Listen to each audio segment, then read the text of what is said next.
Hello and welcome everyone to the Collegiate Chess League Fall 2024 Week 6. This is sponsored by Susquehanna, so shout out to them. But we've got some games underway.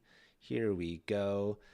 Big matchup here, Division 1. We've got Virginia taking on Prague University. Shout out to Kleinbottle, Chelato, Brody, and Attack tuning in. We've got a game going. This is chessically inclined. That's board 1 from Virginia, Jason Moorfield.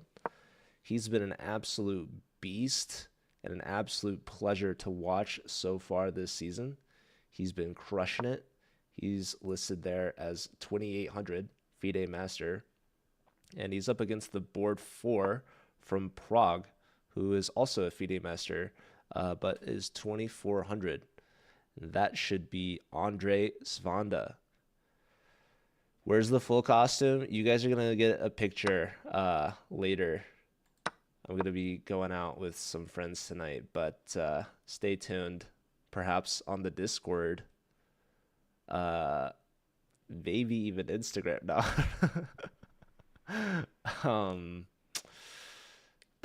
Yeah, it is Halloween. So happy Halloween, everyone. Hope you all stay safe and get some candy tonight. Let me know if you guys have any costumes. I don't know if the players are playing in costume. Unfortunately, unable to get the player cams up today, as I am just but a man. Not quite the full production team yet. We will be back on the main chess channel this weekend, Saturday, 2 p.m. Eastern, which is also 11 a.m. Pacific. Shout out to the West Coast fans out there. It's going to be Division 2 on the main broadcast this weekend. The first time we're seeing that this season, because all of the Division 1 teams decided to reschedule their matches. Turns out this weekend is a busy weekend for college chess players. So that's why they're playing on Halloween. So we've got Virginia and Prague. These are the two teams at the bottom of the standings. Virginia with only one win, but that one win came against the big dogs Mizzou in week 1, who were not playing their star athlete Aryan Tari, board 1. But we will be seeing Mizzou play after this match. So we've got a double header here, folks. We've got back-to-back matches. We're in for quite the treat.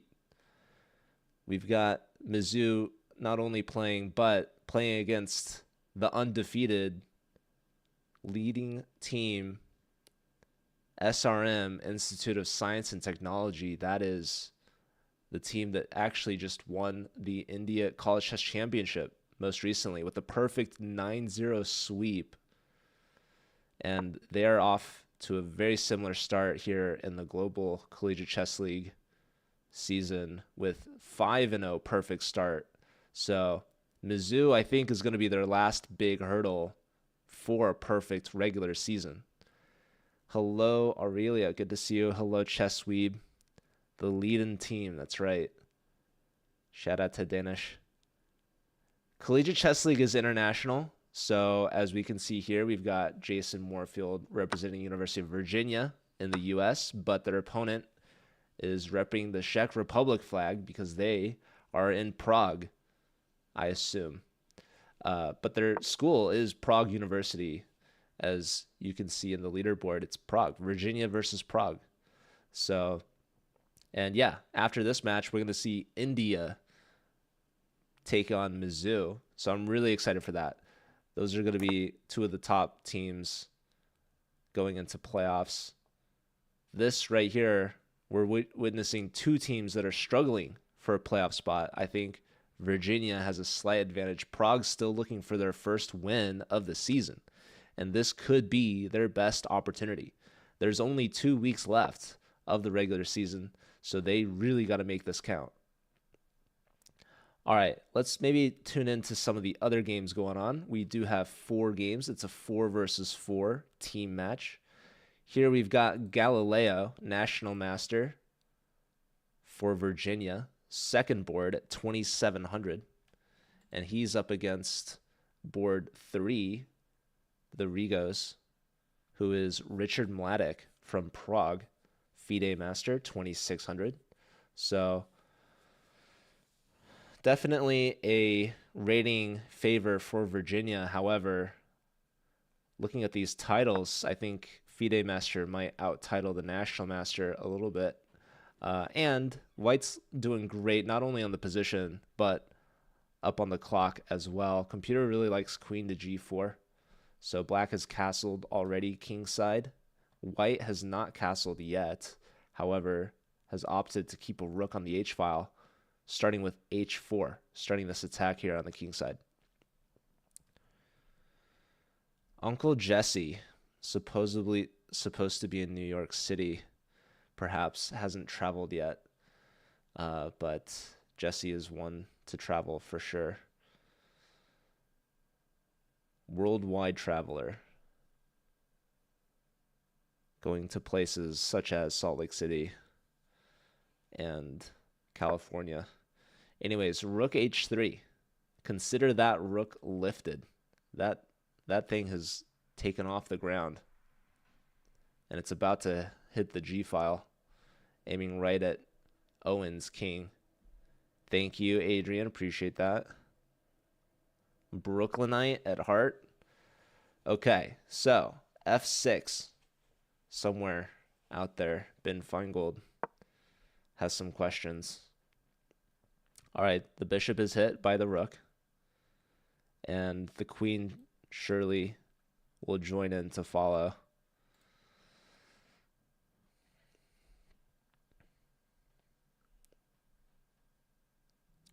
I'm gonna take my headphones off actually, because I don't know. Do I need them? Do I really need them? It's getting in the way of the hat, you know. Can't mess that up. A really important part of today's broadcast. All right. Let's check in on the other boards. Here we've got Martin Holland. This is board 2 from Prague. Team captain, actually. Another FIDE master, trading off the queens here. And we could see this knight grab the bishop. Rook could take back, as that's going to be a discovery on this rook. So perhaps instead of taking, black can maintain some of the tension. We've got double isolated pawns here, but the computer seems to like black's position. We have a bishop pair, and that bishop is actually rerouting, hitting this knight in the center. So we can't really easily defend the knight. We could go backwards. We could also go forwards, which is what Mr. Music Writer elects for. When does the next match start? So the next match is starting at 1 o'clock Central Time here in the land of St. Louis, Missouri, for me at least. But Mizzou is not in St. Louis, but it is in Missouri. So it's 1 p.m. Central is when you should expect that match to start. That's going to be 2 p.m. Eastern or 11 a.m. Pacific time. I don't know what that is in India. What is that? Like, what? 11:30 p.m.? Is that like almost midnight for them? I don't know. But I am definitely most excited for that match. I think Mizzou and India is going to be very exciting. I don't know all the time zones off the top of my head. But we've got 2 bishops versus 2 knights. There was an opportunity to perhaps double these pawns, but Martin elects to keep the bishop for now. Meanwhile, this knight has decided to do a world tour of its own. It's coming back full circle. Yeah, pawn push keeps that out, but it does create perhaps an opening for this knight. Although the good news about doubled pawns is you can always kick out the knight again, but perhaps another opportunity to dive in. This bishop also now has opened up its view a little bit. So here it comes. lined up opposite the king. King f1, I think, is a reasonable idea. And there goes Mr. Music Writer, whose real name is Alex Schrauger, one of the fan favorites on broadcast. Always very expressive. When will Slew play? That's a great question by our host, GM Benjamin Bach. Shout out to Bach. So Mizzou and Slew should be rescheduling their match. That, I believe, is to be determined still. That's going to be one of the biggest, if not the biggest match of the regular season. I would currently give that edge to Mizzou versus SRM, which is happening right after this match. So stay tuned. We might have a little bit of a 30-minute break. But as for Slew and UT Rio Grande Valley, which is the Week 6 match, that is happening tomorrow at 6 o'clock Eastern. So I am probably going to cover that. Maybe Bach would want to join me. We could stream it on his channel. But that's going to be 5 o'clock p.m. Central Time. So I don't know how busy Mr. Bach is, but yeah, okay. So back to board 1 for Virginia. Looks like we've got an absolute time scramble from Prague's 4th board, and we have the queen given up, and this pawn is running. So all eggs in one basket here. This particular pawn, can it become a new queen? Or is Jason Moorfield about to scoop this guy up? Not easy as it is doubled up and supported, but black can create a passed pawn of their own. So not easy to push this pawn through either. Meanwhile, we haven't looked at the last board. Box saying that Prague has a strong reinforcement. They have a grandmaster here, 2900, who I don't know if we've seen play so far. It could be too little too late, as Prague has yet to win a single match. You do have to make top 6 to make playoffs, and there's only 2 weeks left. Ooh, big check coming in. That bishop's going to be a gunner, and so is the king. So this should be a win for the top board from Prague versus the bottom board, the board 4 National Master Energetic Hey, who is Jason Liu. So, all right. Why are we not seeing good old queen? I guess what's the hold up here? Even rook takes. Yeah. Nice and easy. One check. Trade off the queens. That's up a rook for black and resigns. So that's a point. Martin Holland also getting a point. So Prague is up 2-0 right now. Top boards getting the job done. But can the top boards from Virginia answer back? It looks like Jason should be able to. 2 connected pass pawns. But he is getting attacked by these pesky rooks. So finding shelter behind White's own pawn, interestingly enough. That's a huge fork. That pawn was not free. So the rooks thought they could stop the pawn, but they thought wrong. And now, ooh, that was a blunder. What just happened? Galileo, Owen, needed to play knight f6 apparently, and did not do so. And now, rook a8. Oh, rook a8 was forced mate in 5. Missed in an absolute time scramble. This is coming down to an opposite color bishop draw. So black was winning with the move knight f6, missed. And then white had an opportunity to win, also missed. So Jason getting Virginia's first point on the board, and it looks like Prague is going to have a lead if this game gets held to a draw, which is most likely because of the opposite color bishops. Both sides 10 seconds or less. We could see some swindles. The swindle ability factor is high. You could play rook c7 and trade off, but I think white likes having the king cut off to the 8th rank. But black is doing a good job keeping the king boxed out. So really no way for progress. We're going to see a 3-fold no. White tries again the other way. And okay, now black cuts their king off. So both kings cut off, but really no way to make progress. And yeah, Prague's going to have a 1 point lead going into the second round, I should say.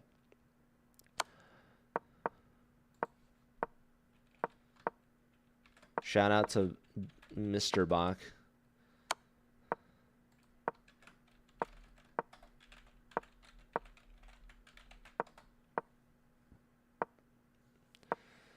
All right.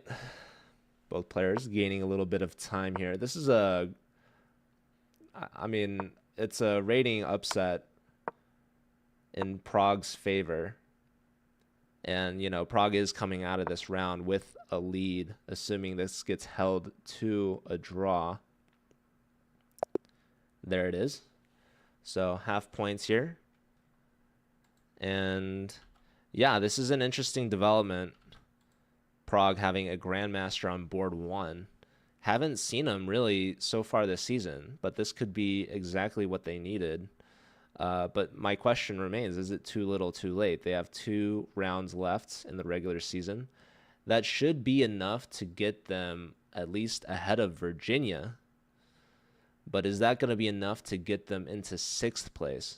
Because right now, Prague is in dead last, 8th place, only team without a point. And Virginia's in second to last. They have 1 point. There's a few teams with 1 point right now. So even if Prague ends the season with a perfect 2-0, they still could be out of playoffs. Shout out to beginner players. Welcome. Thanks for tuning in. All right. So big first round in the books. And now we're just going to wait for round 2 to go underway. And look at that. Perfect timing. So Nguyen Tai Dai Van. This is the top board from Prague. Only Grandmaster of this matchup, 2,900. Large reason why Prague was able to make the top division to begin with in the first place, as top division is only the top 8 teams in the entire league. We had 439 teams officially registered. Who's in playoffs so far? We don't know. It's not confirmed, but I think the SRM team is a pretty safe lock-in. They probably have it clenched. I don't know exactly. But yeah, I don't think. Yeah, if SRM loses their next 2 matches, like, they should be mathematically still be in it. Let me share with you guys the results page, the link. We can see the standings better there. So SRM is in the lead with a perfect 5-0 start. SLU and UTRGV are the next 2 teams with 4 points each, only having 1 loss. And I believe both of them coming at the hands of SRM. And then you have Mizzou with 3 points. They've lost to both UT Rio Grande Valley as well as this Virginia team that we're watching right now. And then you have 3 teams with 1 point each, Yale, Athens, and Virginia. Yale is leading that pack with tie breaks. The tie breaks are the individual points for each match. So getting wins is very important, not only to win your match, but also for the tiebreak score, which can be very helpful. That's why SLU is ahead of UT Rio Grande Valley right now. You heard CM is harder to get than NM. Well, CM can be a title awarded by FIDE, so FIDE rating points are harder. National Master title comes from National Federation, which is often seen as not as difficult to get. So anyways, like the Grandmaster's position, this is a double isolated pawn setup here. We've also got a beautiful knight hitting this bishop. I mean, look at this. Yeah, bishop hits the rook. The computer just says play queen e3. I mean, it really doesn't care about the exchange because this dark square bishop is actually Yeah, these pawns are so bad. So, okay, takes here, says I'm on the rook. If you take back, I'm going to take here. So just winning a pawn. Rook here says you're in a pin. So what's up with that? Queen g4. Nice cheeky little checkmate threat there. This is an 82 game season like the NBA. So the Collegiate Chess League format is a round robin of 8 teams. So it's 7 matches in the regular season. And then based off of those standings from the regular season, you go into a playoff bracket. So this is not only threatening checkmate, but it's also threatening the bishop. That is called a fork. So trade-off here. Instead, what perhaps should have been played is bishop to f8, although at that point, I guess the knight could have saved itself. And so now black has a fairly strong pawn center, and f4 play to contest that. Black just pushes through, and oh, is that a free pawn? Knight takes. Yeah, white's doing very well here. White's pretty happy. Just snagging that strong center pawn and happily up a piece. So let's take a look at some of the other games. We've got Jason Moorfield, fan favorite, with the white pieces. Of course, Kleinbottle, thank you for tuning in. Hello, Salim. I am commentating right now, so no time to play, unfortunately, but thank you for the offer.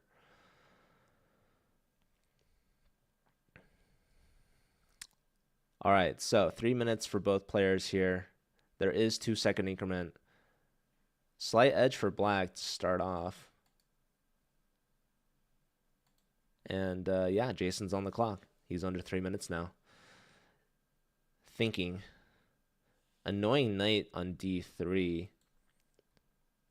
I was wondering if we can kick it away easily, but perhaps it's not so easy. The knight's going to just come back. And yeah, strong bishop. Actually a threat on b2. Attack twice.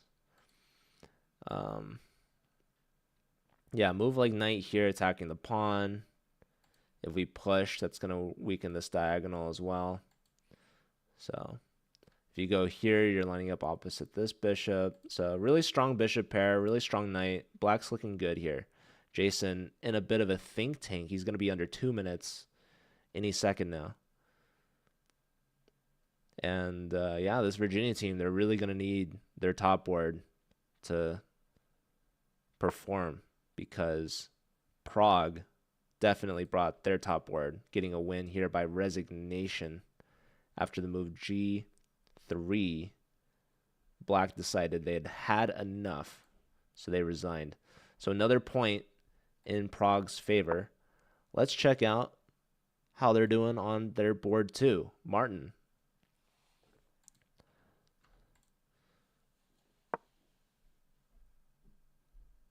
Look at these pawns. Fianchetto knight, typically not the best piece in the world compared to a fianchettoed bishop, which has the full length of the board at their disposal. White's just trying to kick out this rook and take the file for themselves. Interestingly, you've got all 3 pieces to take back with. So a little bit of a think here from Martin. What's my rating? That's a great question. I'm about 2,200 online. So you can take with that what you please. We got to turn Nightbot off, I think. But a later problem to deal with for sure.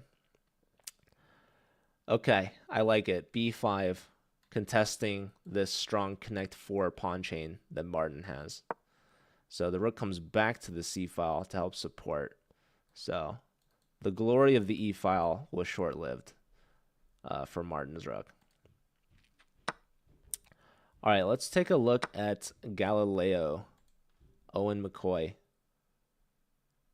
And he ended up having a draw in the first round after he had an advantage, unable to convert that. So we'll see how he does here. There's a really annoying knight on d4, well placed. White can do the same, but perhaps the bishop will take that off. But moving this knight on c3 makes a lot of sense to me if we want to try to kick this knight out at some point. So instead, going for the kingside attack, h5 on the board, and black decides to push forward. So really nice outpost now that the g-pawn is pushed. So we'll see. Maybe we kick the knight away first, then we're going to land a piece on f5. So slight advantage here for Owen. We'll see if he's going to hold on to that and convert or not. Back to Jason's game. So Jason's finally decided to put some moves on the board. Let's see where we last left off. He had played rook to b1. Was black able to convert this advantage here? So bishop d4 played. Bishop hits the queen. Queen moves, attacking the g-pawn. And yeah, it didn't like this move because now you can play rook bd1. So what did it want? It wanted bishop e3 check. It wanted bishop f4. Neither of those moves were played. Instead, now allowing the rook to come to the d file, check, king in the corner. And now, yeah, trade of the dark squares, dark square bishop. This knight is hit twice now. Only defended once. So perhaps we'll see the knights retreat to one of these options. 1 minute for both players now.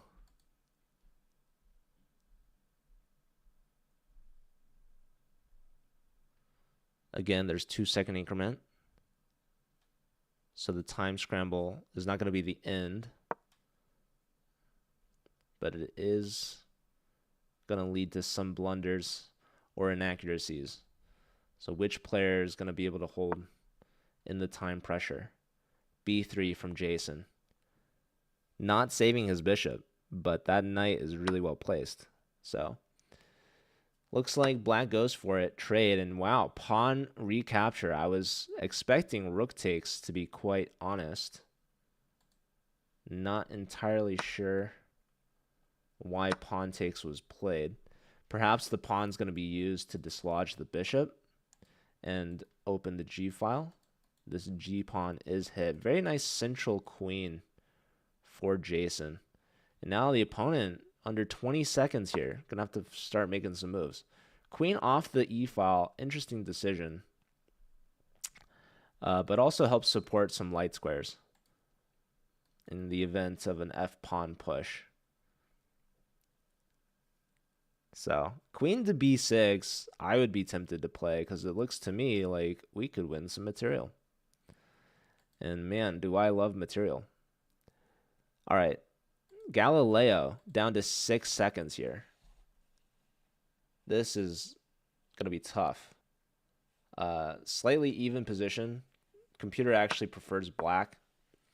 Rook to the h file, I think makes a lot of sense. This rook, I'm not entirely like, what's going on over here? What's going on? The queen is at least defended. So queen comes back. Computer wants queen e4. 3 seconds, 2 seconds. Queen e4 played, top move. Computer says, leave the queens on the board. Triple up on the f file. No, but they trade to win a pawn. But this alleviates a lot of pressure. But it keeps pressure on the clock. Maybe knight here at some point. Pawn push. Yeah, definitely advantage black. White's going to try their best to hold on. They have a knight on a light square on an outpost. So computer actually says that this is even, despite the 2-pawn advantage. It might even start liking white, believe it or not. It wanted the king stepping up to g4, and now black pushes the pawn, not allowing that. So this is an absolute fight right now between these two players in the time scramble. Knight hopping in, going back. Yeah, I think black should be able to hold their advantage, right? 2 pawns, but a strong knight. And now both sides are actually in a time scramble. Here is a free pawn. Pawn push. Wow, knight takes b5. That's a free rook. Wow. Huge blunder. And just like that, Virginia gets a point. Huge point. Back to Jason. He's going to flag his opponent. Top 2 boards coming in big time for Virginia. Jason, perfect 2-0 to start. Owen gets a full point, and that ties up the match. So we've got one last game here in the first half. Captain from Prague, Martin, up against Jason Liu, board 4. Can Jason Liu hold this position to a draw and tie up this score, erasing the 1-point deficit that Prague earned from the first round? So it's a dark square bishop versus a knight. Black is up 1 pawn, but it's doubled. So slight advantage for black. The knight's going for that pawn. There's queen a1 check. I don't think it's necessarily that good. Whoa, allowing the queen into f2? But wait, that's not what the computer wanted. The computer wanted to move f6. f6 and the knight was trapped? Oh, it's mate. It's forced mate. Martin, where are you going? Why did Martin leave his king? Oh my goodness. Jason Liu flips the script, and he actually takes a lead for Virginia. That's board 4, taking down the Team Cadden. Martin maybe a little too excited, going for a mate of his own, but leaving his king vulnerable. So, wow, what a round for Virginia. Clutch performance. Jason flagging his opponent. Owen getting a win despite, I don't know. Yeah, that was like, I can't even remember. Jason here getting a win out of a complete draw. Martin maybe overpressing. Only player to lose for Virginia was Alex, who was up against the Grandmaster. So, what a first half. Prague had a lead initially, and Virginia answered right back with a lead of their own now. So, we're going into the second half. Virginia up by 1 point. These are two teams desperate for points. They're trying to make playoffs. And this really is both teams' best chance to get on the board. Hello, Stizerum. I don't know how to pronounce your name. Yeah. Choke. Indeed. Yeah, he just blundered the rook. I was like forgetting what happened.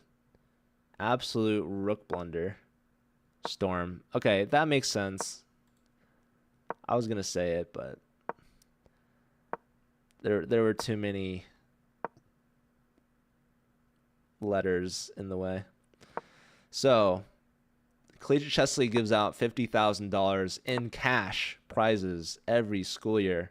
It's $25,000 per season, and we've got 1 season per semester. So, there's no cash on the line for this match. This is a regular season match, but the cash comes into play during the playoffs. So, cash goes to the top 4 teams of these divisions. So, you got to make the semifinals. And the top 2 teams from the regular season actually are guaranteed to make it to the semifinals because they get a round 1 bye. So these 2 teams, though, they're just trying to make playoffs. You have to make the playoffs and then win the first round of playoffs to get cash for Division 1. For the other divisions, there's more teams because Division 1 is only the top 8 teams, but all the other divisions are actually divisions of 16 teams. and they're split into two groups of 8, Group A and Group B, based off region. What's up, Subham? Good to see you. Happy Halloween and Diwali. That is true. Hey, it's the Betas tuning in from work. Good to see ya. The games have been good. The games have been exciting. Prague versus Virginia here. Prague actually leading after round 1 by 1 point, and then Virginia had a huge round 2, winning 3-1 to take the lead. So they're up by 1 currently, and we're just seeing the start of round 3 in this match. So there are 4 rounds. If it's still tied after 4, we'll go into overtime. We could see that. These two teams seem to be very balanced so far. I think Prague should be a slight favorite with the Grandmaster on board 1, but Virginia might be the more well-balanced team, and their top board, Jason Moorfield, has been unbeaten so far in this match. Wow. Look at this exchange sacrifice from Martin. Just launching the B-pawn, saying, go ahead, give me the dark squares. Best move from Jason should be the castle. Very interesting to see if he takes this. But this dark square bishop and the queen on the dark squares combined is going to be really tough to fight back from. So Jason declines the rook, says, I don't care about your rook. I like my fianchetto bishop. I'm going to need this guy later when I castle. Instead, going for b5, we see a capture, and now Martin says, all right, you don't want the rook? Too late. I'm going to hold on to this guy. Welcome, Storm. You think Jason needs to call the bluff? I don't know. Those dark squares were looking real juicy after that trade. So the computer didn't like it. The computer did not want to take that rook. It said the rook was not worth its salt on the dark squares. So I think Jason made the correct decision. These players are on a different level. Yeah, that's what Jason's saying, Danish. Okay, so rook to c1. And now kicking this knight out. This knight, farthest advanced piece. Oh my goodness. Martin leaving everything on the table. Martin says, go ahead, take the knight. See if I care. He played rook e1, lining up the discovery. The idea is if pawn takes, it's not only opening up the file against the king, it's also opening up this diagonal against the queen. Bishop to g4 discovery check would pick up the queen there. So very interesting imbalance being proposed with this knight sacrifice. Jason weighing the options. Of course, seeing the discovery check.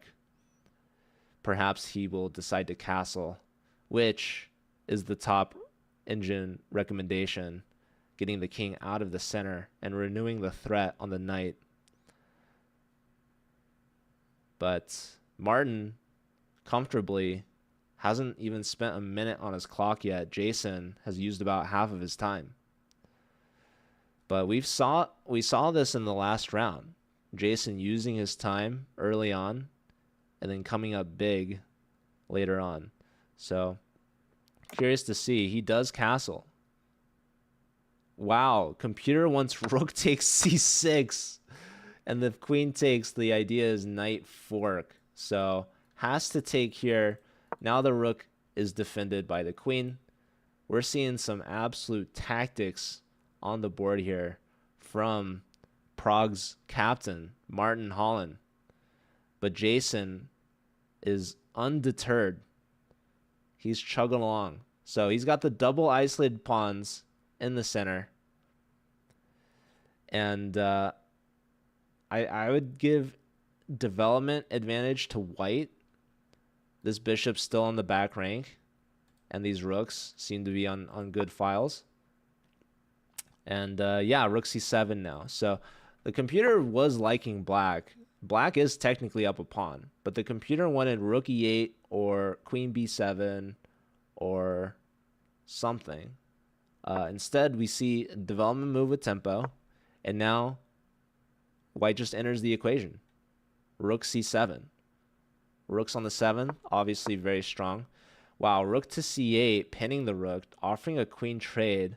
White does not take the queen, instead triples up on the c-file. So we've got a rook and queen sandwich going on. And yeah, we see that trade. Queen takes. And now the computer is liking white by a significant margin.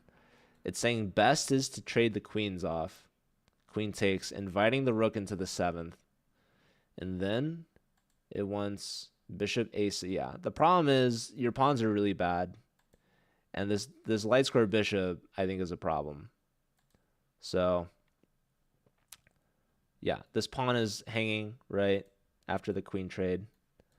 And so you're going to have to invest something to defend that guy.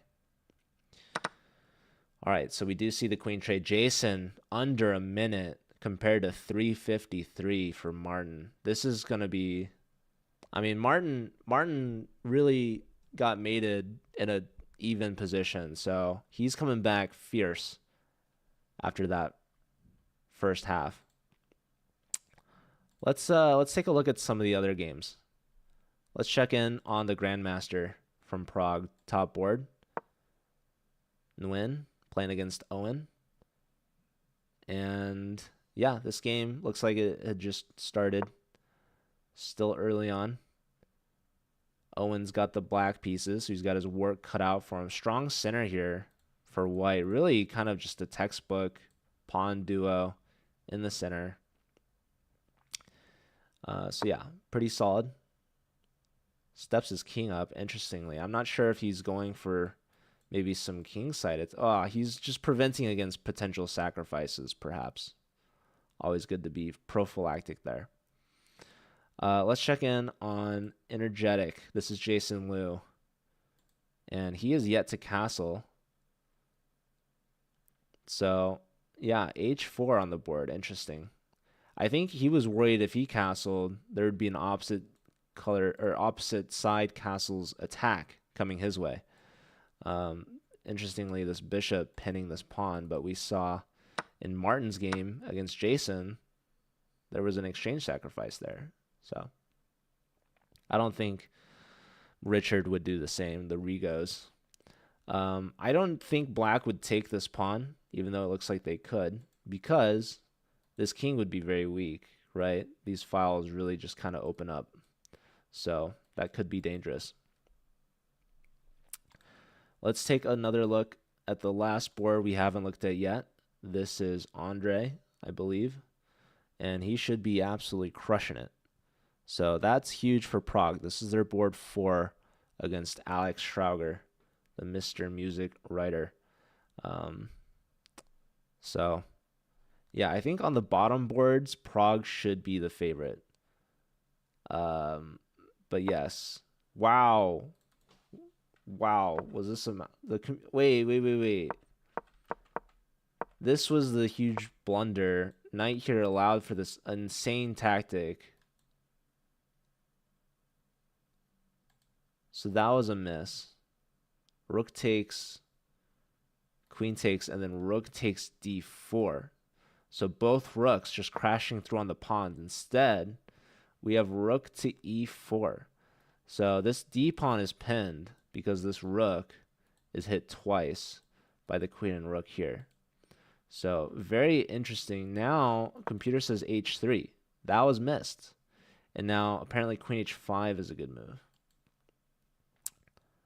Yeah, I don't know what's happening in this position, but computer loves black. Black missed a few shots, perhaps. Queen h5 played no, which is good. Knight takes. Bishop d6, threatening checkmate. So you're going to have to push the h-pawn. And now, what does it want?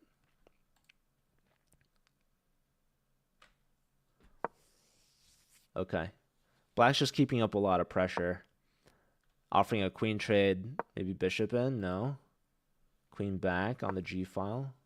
Rook taking the b file, going after this pawn.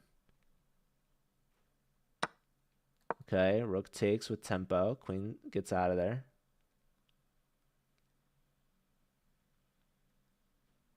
I kind of want to tune back into Jason's game. Andre's doing well.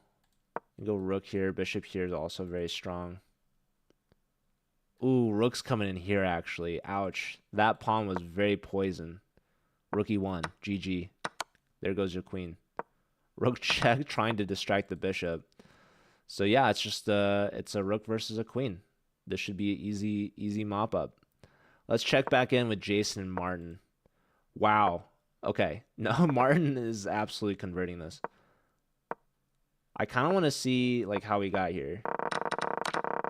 So Jason could be losing his first game here. So this is really where it went in. Yeah, we have C resigns.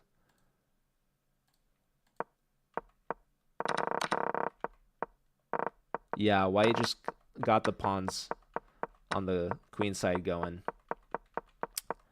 And they were too much. Very nice. Very nice conversion from Martin. So Jason goes down. That's huge. Alex also goes down. So lead back to Prague. Jason getting his first loss.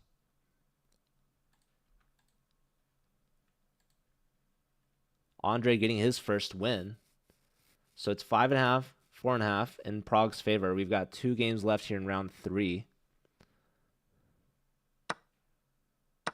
Bach found the tactic that was missed. Of course. Okay. Offering a bishop trade. Can we play like, is rook here? Is pawn push? Like what's the tactic here? Computer wants bishop takes b6. That is a brutal move. That was not played. Oh, it wants it again. Bishop takes b6. The idea is queen takes. We have queen takes rook. If pawn takes, you have checkmate. Oh, and he finds it. Jason Liu with the tactics. He's keeping Virginia in it. Big move here from Jason Liu. Now he has bishop takes a7. You got to follow up. 30 seconds to find it. Owen, meanwhile, down to his last seconds. We'll stay here for Jason's next move. And he finds it. He plays it. All right.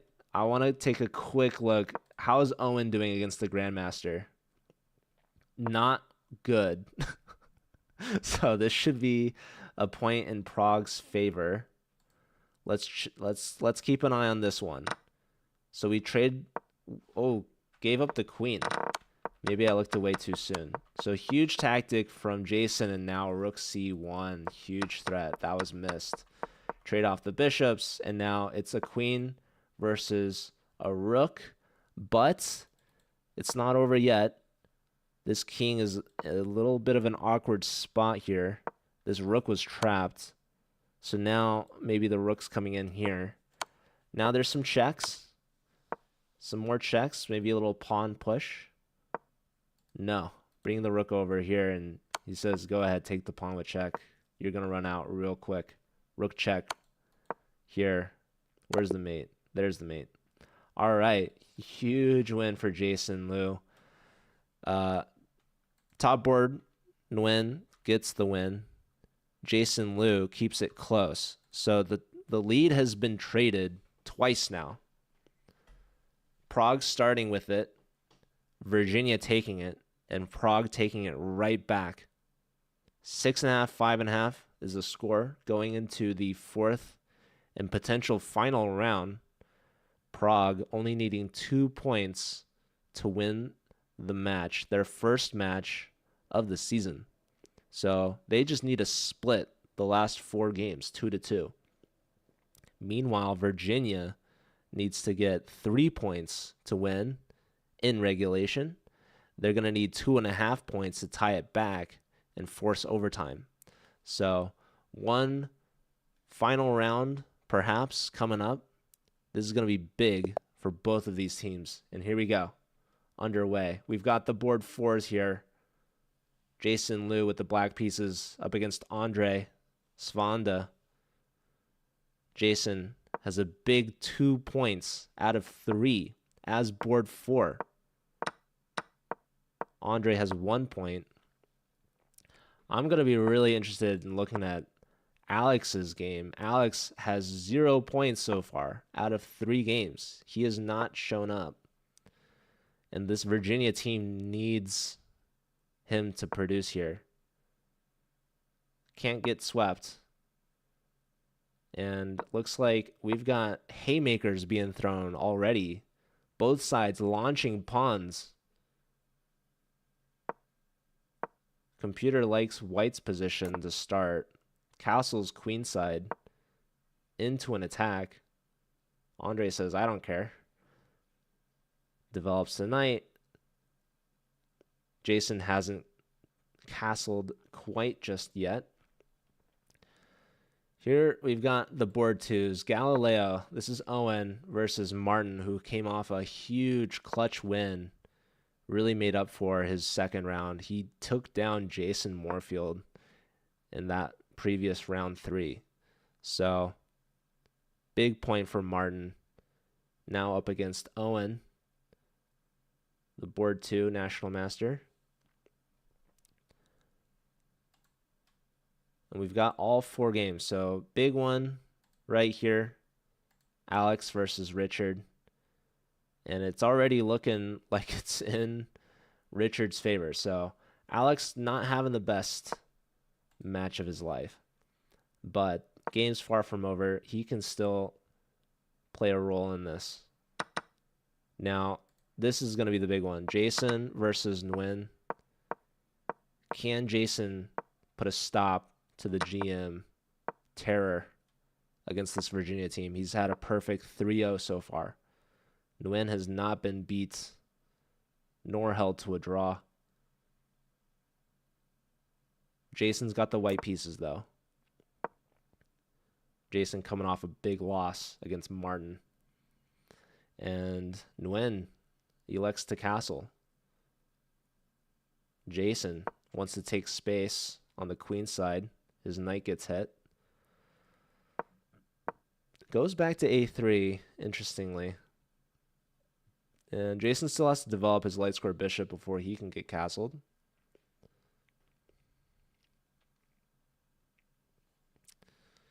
Very early on in this game.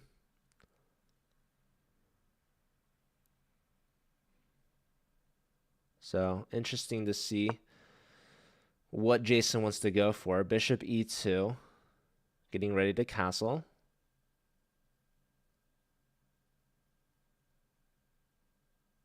Nguyen probably going to bring the knight out to d7, if I had to guess.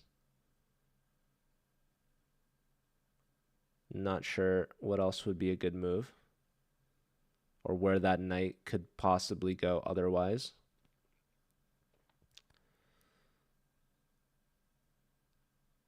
Maybe Nguyen could offer a light square bishop trade. Bishop e4 is going to be met with bishop f3, I would suspect. I don't see anything else besides knight d7. Knight d7, perhaps looking to come closer to the center, but simply developing the last minor piece. Wow, it does go for bishop e4. So I'm expecting bishop to f3 from Jason. I don't see a better way to defend. This is a fork of 2 pawns. So he does trade, only then brings the knight to d7, rook to the c file. Jason finally castles. And now c4. Computer doesn't like that so much. f5. So these players playing fairly quick. Still with 4 minutes on their clock. Let's take a look at the board 4. Jason versus Andre. It's looking good for Andre. So we did have opposite side castles. Rook to the g file for Jason, just defending this weak g pawn. So yeah, white has a safer king for sure. better pawn structure. More space in the center. Life's looking good here for Andre, but can he convert? Jason's been a tricky opponent. Prague is looking for 2 points. They just need 2 points. So, you know, they're looking at their top board. They're looking at Nguyen to sweep. And then they just need 1 more point from 2 more boards, or 3 more boards. Thank you, Brody. All right, rook and queen lined up here on the G file. Makes a lot of sense. Queen to G6, perhaps, next on the menu. That would force the king back to F8. Not quite mate, but it's getting there. Some pawn pushes are looking really annoying. Pawn push. Potential weaknesses, for sure. This knight is defending the rook, which is an important detail, because that means the G-pawn is not pinned. Pawn push, pawn takes with a discovery. So, tough. Black's putting up defense here, for sure. Let's take a look at Martin and Owen. So both sides castled kingside. White has given up their G-pawn. And yeah, Martin also has pushed his A-pawn out to A4. So a bit of space advantage there. Could always play A3 whenever this knight leaves. Huge raid from Miles. Shout out to Miles. Thanks for tuning in. You guys are witnessing the end of a Division 1 match here in Week 6. This is Virginia versus Prague, Round 4. Prague is up by 1 point, 6.5 to 5.5. Virginia's looking to tie it, or potentially even to take this match. Prague, meanwhile, is looking for their first win of the season. I think we're about to witness it. They have to hold firm here in the final round. They need 2 more points. So Martin's looking good. This pawn push, I think, is a bit weakening, because now you're going to have to open up the rook on the A file if you play this move B3. Also, I was not a fan of giving up these dark squares. So doesn't want to move the B pawn. Instead, defends the pawn with a queen. But that is not a very happy queen. Royalty watching over a pawn there. Let's check in on the top board. And yeah, it looks like Black's opting to play F4. So they just declined a queen trade. F4, and the queen defends this pawn. This pawn defended by the rook. That's going to be very annoying. You cannot actually allow F4, F3, because then you're in a world of hurt. So White might have to play F4 here. And White might be hesitating, because if you play F4, Black doesn't have to take en passant. They just got a connected pawn. But they do take en passant. En passant forced, apparently. And now the knight can come in with a tempo, perhaps. With a fork, maybe. What else? I like the rook on the e-file. Maybe that allows the rook to come here. So pawn push here. The idea is that the knight's going to come with tempo and then play F3.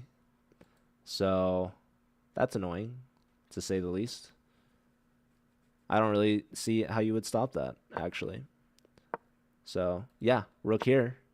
Queen moves. F3, right? No? Queen up? Okay, declining the queen trade first. Makes sense. So Nguyen putting the nice touches here on Jason Moorfield. Thank you, Smurfette. Shout out to Smurfette. Hi, Queen Liv. Thank you. Did I shout out Miles? Shout out to Miles.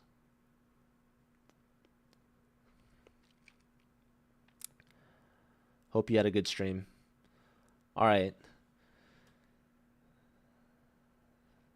Where is Prague going to get their 2 point? They might get more than 2 points, honestly, this round. It's looking good on board 1.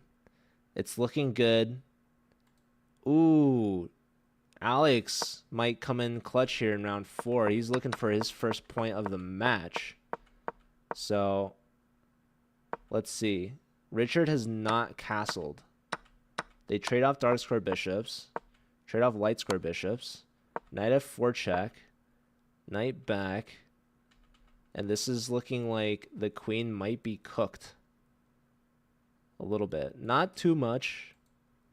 I mean, okay, if the queen has to... Like, this knight is so good.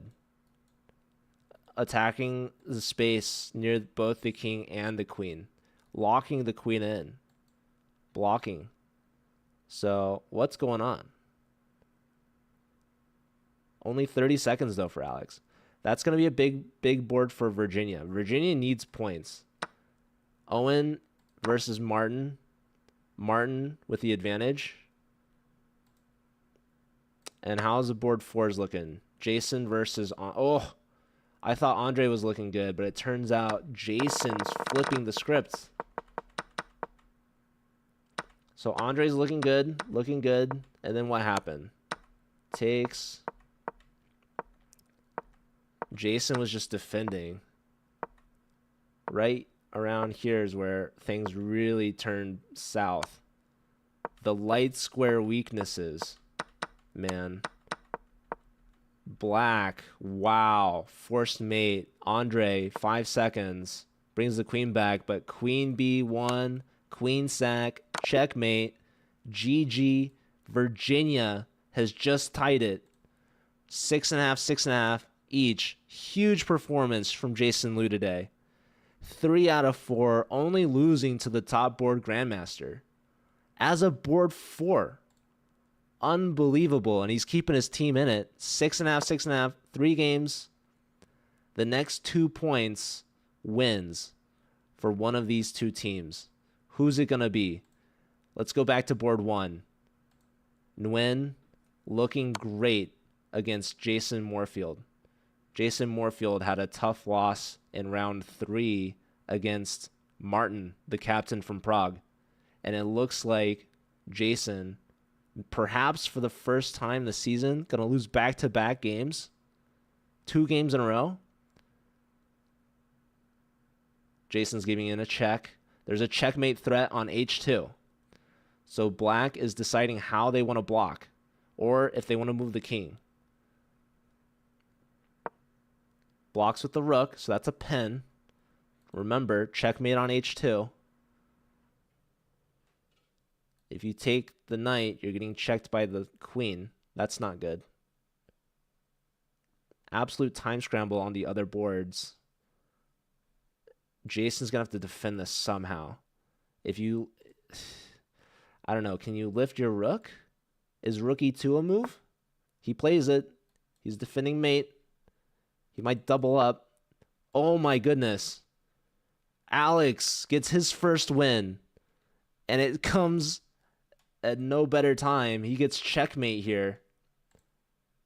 There's 2 games left. Virginia needs 1 point. But Prague is crushing on the remaining 2 boards. Martin is going to tie it up. Huge win for Martin. There's no way he's going to throw this. There's no way. Owen, less than 10 seconds. Oh, and Prague might actually just win it. Their top board gets the point. So Martin, it's in his hands. Nguyen sweeps to tie it back up. 7.5, 7.5. So Martin just needs to clutch.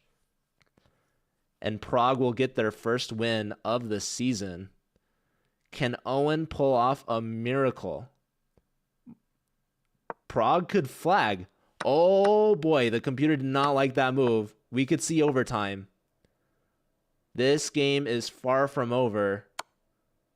Rook takes with check. Oh, that's a huge fork. Owen is going to clutch for Virginia. Oh my God, and Martin absolutely throws. He had the win in his clutch, and he trades off queens at the worst time and then gets forked and flags Virginia with an absolute come-from-behind victory, taking the final point and the win for their second win of the season. Oh my goodness. Unbelievable clutch performance. Again, that was a 3-1 round. Getting wins on every board except against the Grandmaster. Nguyen from Prague had a perfect 4-0 sweep, but it was not enough because the Virginia bottom three boards clutched up. I mean, Jason Liu, what a performance. 3 points out of 4 as a board 4. Alex Schrager, rough start, 0-3 going into that final round, and he pulls it off in a must-win situation to get the win in regulation. Wow, what a match. I mean, Martin had a huge win against Jason Moorfield, but in the final moments of this game, what did he need? He needed to keep the queens on. This is where things absolutely turned in the tide. So right here, he can bring the queen into h4. He can play, it says even b5, which is so counterintuitive. Or b6. I don't really understand. Yeah, no, that's wild. Yeah, this move right here, queen d7, and you trade queens, you actually win a pawn. So any advantage for black thrown away. Knight here. Look at the understanding of giving up the pawn even with check just to get the knight into the dark squares, particularly g5 where it's just hidden everything. Wow. From a defensive piece to an offensive piece, the tide can turn so quickly. And for Galileo to just pounce on that in an absolute time scramble, less than 10 seconds for each side. Right here is the blunder that ended it all. Knight g5, lights out. Hitting the rook, hitting the bishop, which is not defended, by the way, because the pawn is pinned. There's no defense. That's just game over. And like that, Prague very likely is going to be eliminated from playoffs. So they've gone 6 weeks without getting a single win. Virginia is really doing themselves a favor because that's their second win of the season. That should put them in a playoff spot, but still a lot of chess left to be played. And don't go anywhere because we're going to go on a quick break because we have another match coming up. We've got SRM versus Mizzou. SRM is a team that has absolutely been on a tear, undefeated in both the Collegiate Chess League as well as the India College Chess Championship, which they swept and won for the inaugural season. A perfect 9-0. Combine that with their perfect 5-0 score in the Collegiate Chess League, that puts them at 14-0. So 14 times they've been put up against another college team, and 14 times they've come out the victor. So Mizzou has a tough task ahead of them. Can they hand SRM their first loss of the season? And Mizzou needs points because they're not even in a top 2 spot. They're looking at the tail of SLU and UT Rio Grande Valley, the other scholarship teams in the Collegiate Chess League. Hello, Ken. Thanks for tuning in. But yeah, wow, what a match. That was intense. All right, thanks everyone for watching. I will be back in give me 15 minutes. Okay. It's going to be a long break.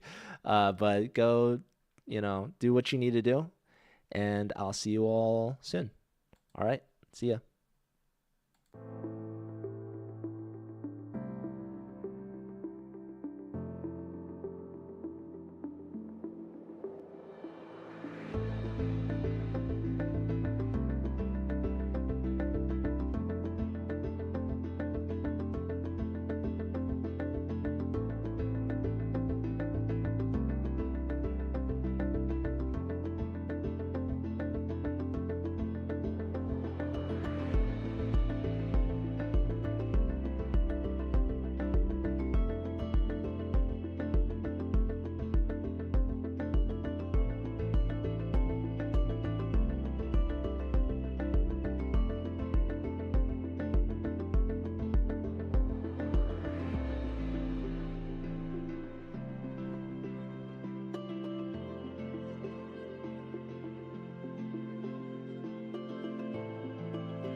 Hello and welcome back, everyone, to the Collegiate Chess League's Week 6 for Division 1. My name is Joe. This is brought to you by our sponsor, Susquehanna.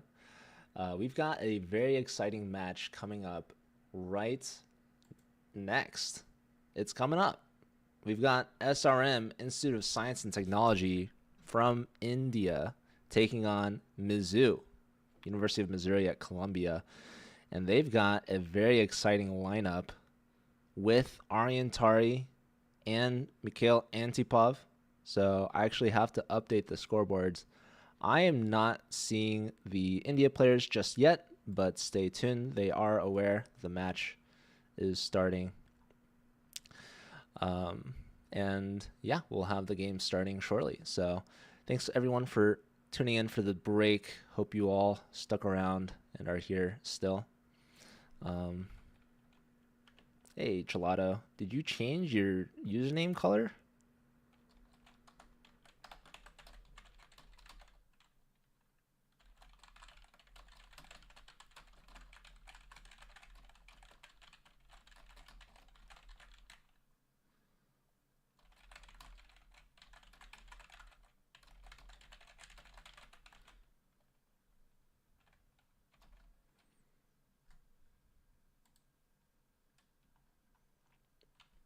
A Halloween costume in Twitch chat.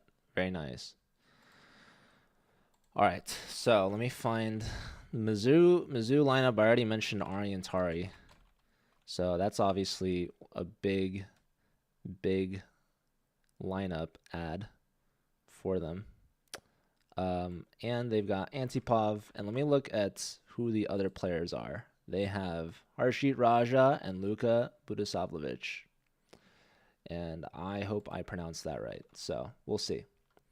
Anywho.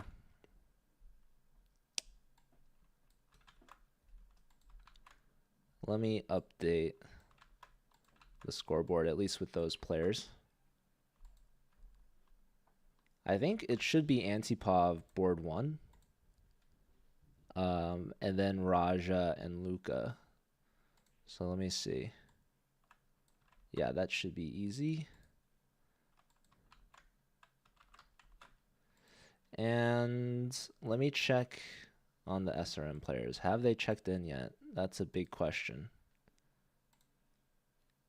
No. But SRM has some strong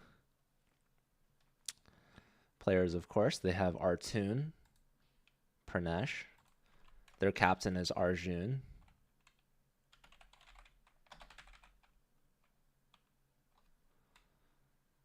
And they have Srihari, who we've watched a few times.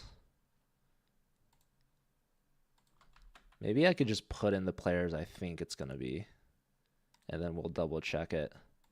They've got Hare Krishnan. They've got another Srihari.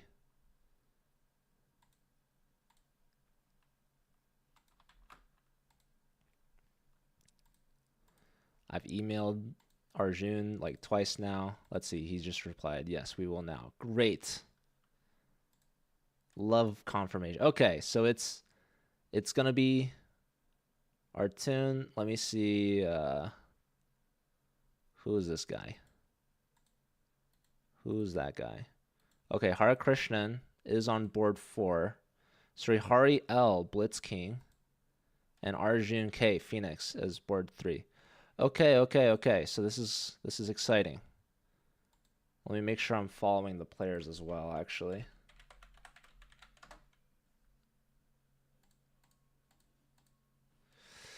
So Artun, Blitz King,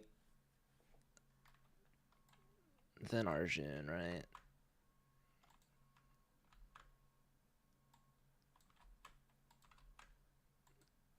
And then Hare Krishnan.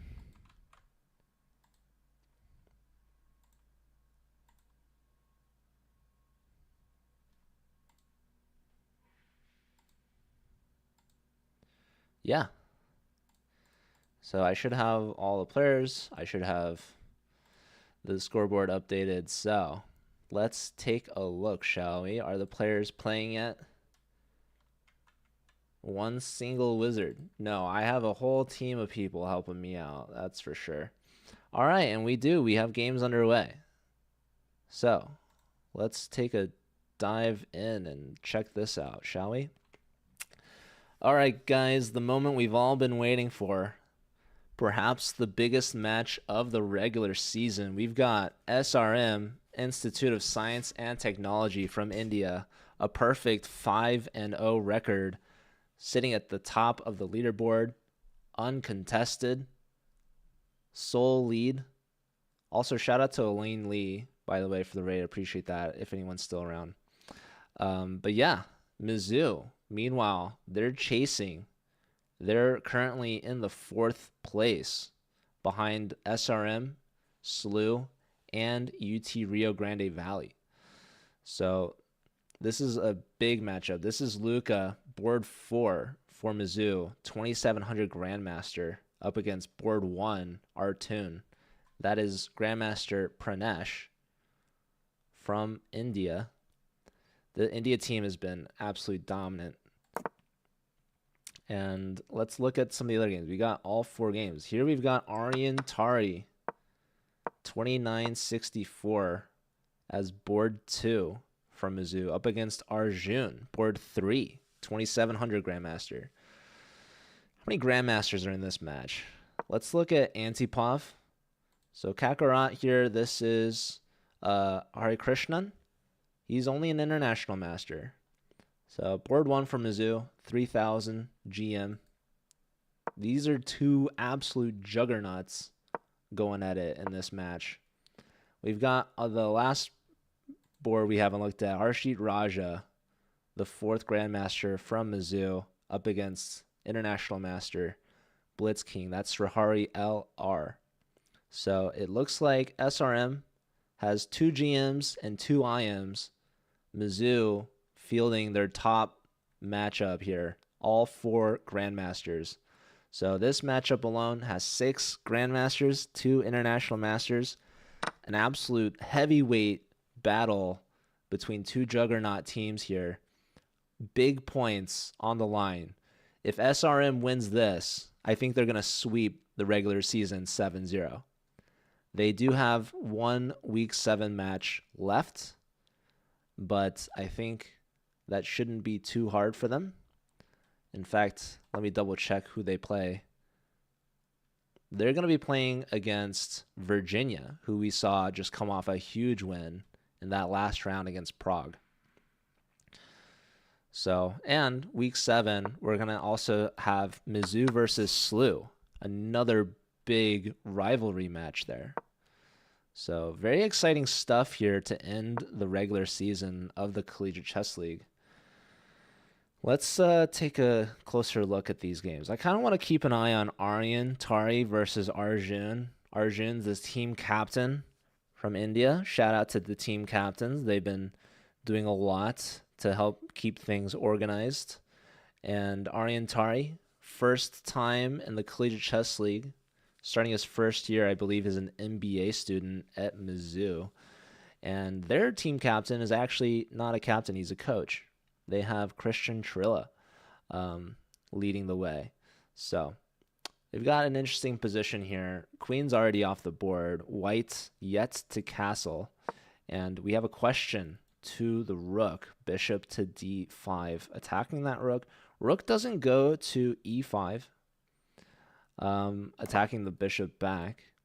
Instead goes back to e7. Perhaps to extra guard the c7 pawn. But now we see the bishop taking the pawn, and now the rook does not elect to take the e-pawn. Instead, Aryan decides to develop and try to contest the bishop and maybe take the a-pawn. But, you know, the d-pawn is also there hanging. This pawn would be hanging. Very interesting. I think perhaps black could go up a pawn if they so choose. Still, bishop here is interesting. I guess rook is going to come to d4 and perhaps swing its way to b4. So rook opposite the king. White's perhaps a chance to double rooks on the d file. Looks like that's what Arjun's going for. And Arjun, solid time on the clock. This is first season for both of these players.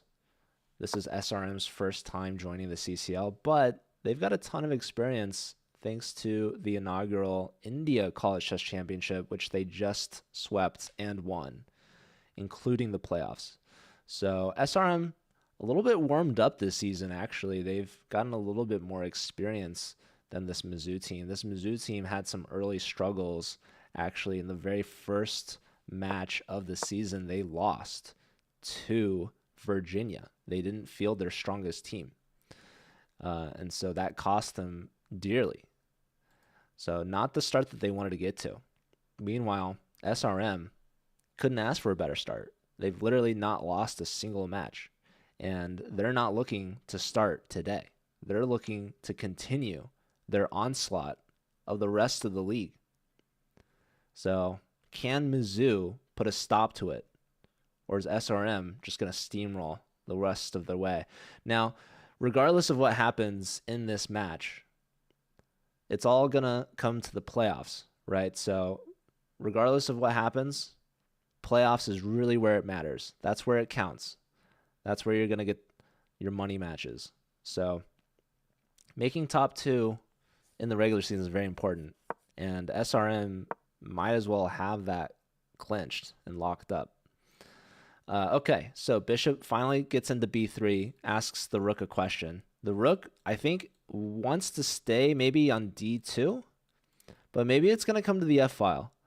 And when the rook leaves the D file, then that frees up Aryan's rooks to let go of the pawn a little bit. Right now they're playing babysitter, guarding this D pawn, this isolated D pawn. Both sides have an isolated pawn, but it's white that's putting all the pressure. So we do see the rook lift all the way up to D3, interestingly enough.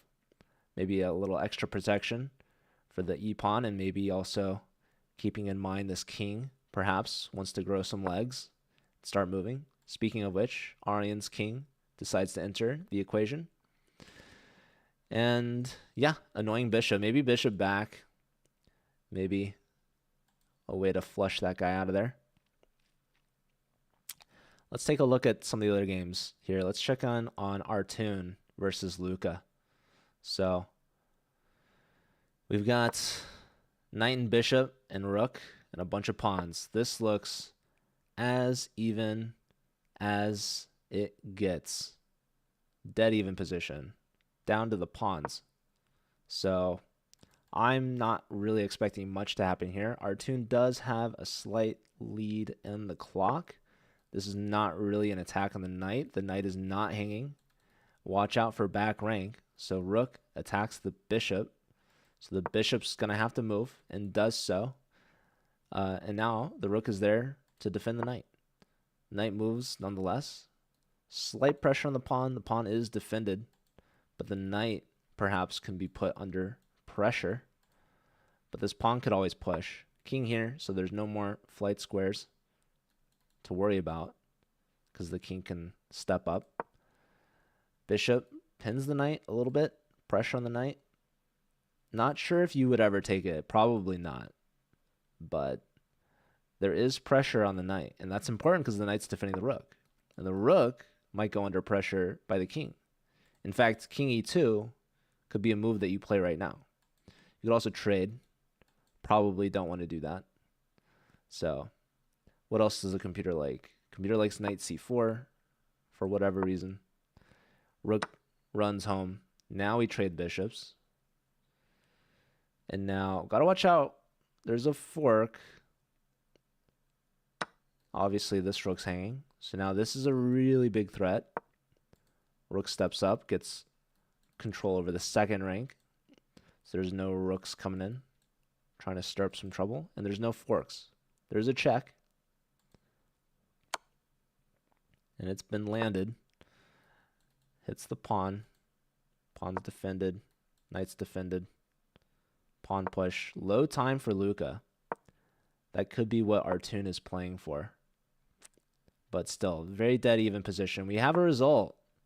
Antipov starts off the match strong with a win. Board 1 for Mizzou, giving them the first lead. So let's see what happened here. Here's an interesting shot.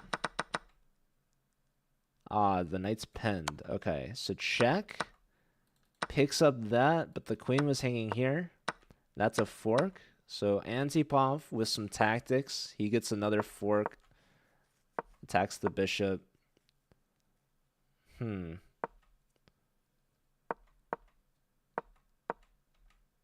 Yeah, Antipov, I guess, was just going to double up or something. I don't know. But good job. He's up in exchange, right? And a pawn. All right, let's check in with Raja.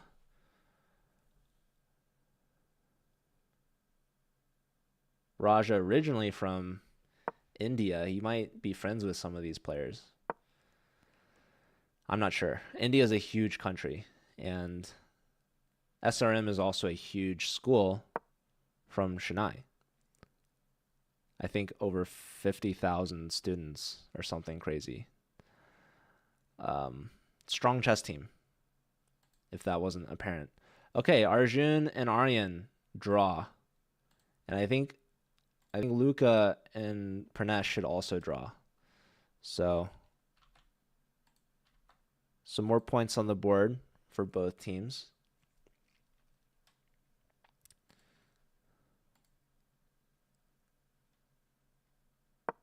So 2 games left in round 1. And what's going on here? So 2 pawns for each side. Looks like black has that outside pass pawn in a good king position. Arjun checking the king around a little bit. Is he going to push for more? He is up on time. He's also the higher rated player. Another check. Yeah, probably another check again, and that should be threefold. There it is. So another draw, which honestly I think is a good result for Luka because he's board 4 up against board 1. And that's a good start for Mizzou, right? You get the win from Antipov. Hold Pranesh to a draw. Arjun and Aryan draw. That could be in favor of India because Aryan is board 2. And now we have Raja, board 3, up against Srihari. Both players under a minute. Here there's some significant imbalance. You can see Srihari is trying to create an outside passed pawn on the H file. White has a passed pawn on the E file, but it's lonely. He's isolated. So black has the better structure, only 2 pawn islands. Meanwhile, white has 3. So H4 on the board.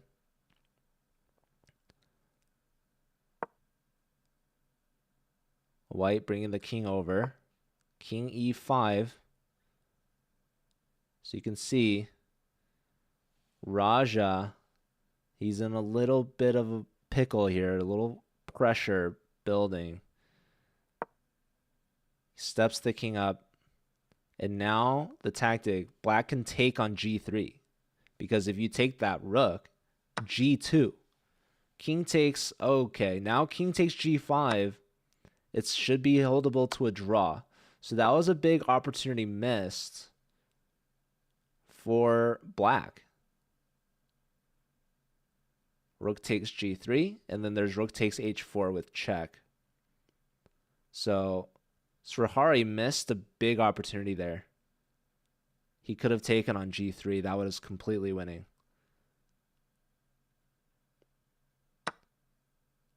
Rook takes H4, check. Now, this game is still far from over. I think black is going to try to go after some pawns. White's going to throw in some more checks. Bring the king back.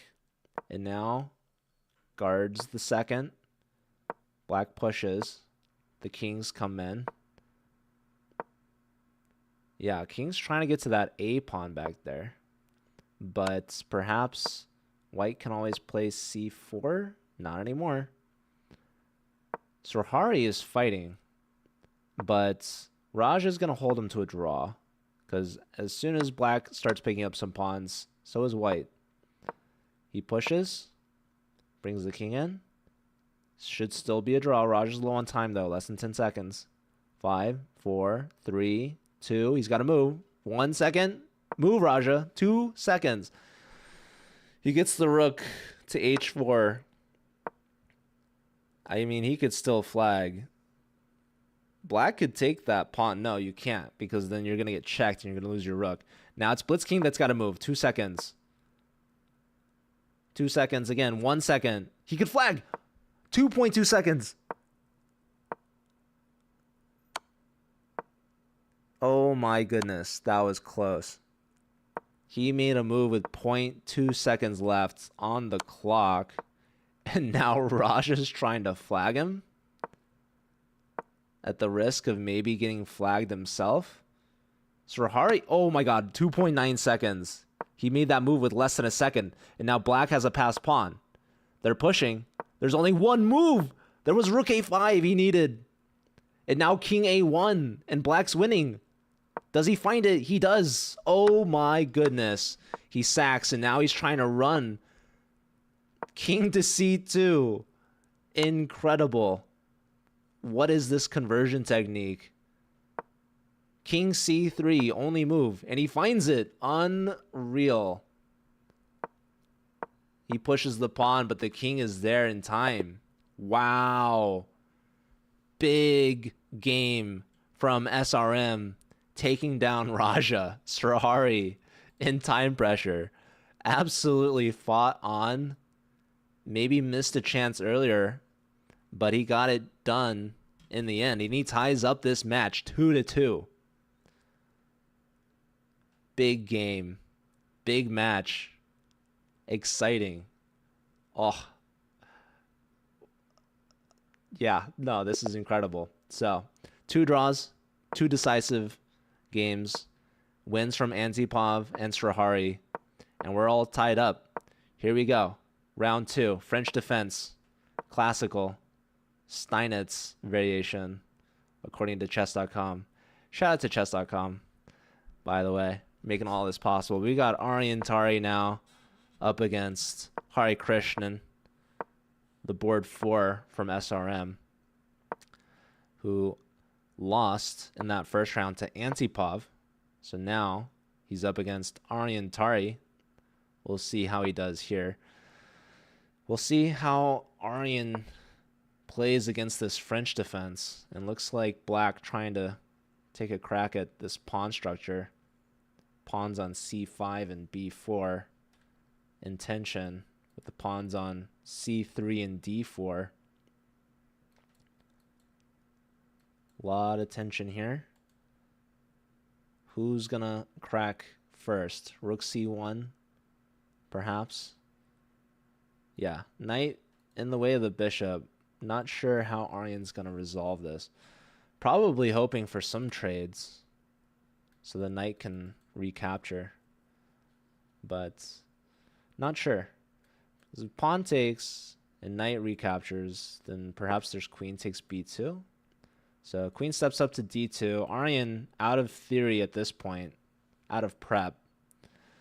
Spent about a minute on this move, and the computer actually doesn't like it. So it likes Black now. Why?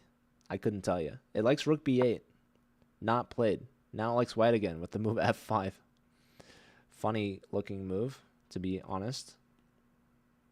Probably not going to be played if I had to guess or give a gander. Probably you want to play the F pawn so that you can get your knight to F4, right? And attack this pawn if Black takes. So that's interesting. That is very interesting. Good move. But probably Aryan's not going to play it. Who knows? 450 for Hari Krishnan, so seems very comfortable with his French defense. Let's take a look. Maybe we'll wait to see if Aryan finds this F pawn push.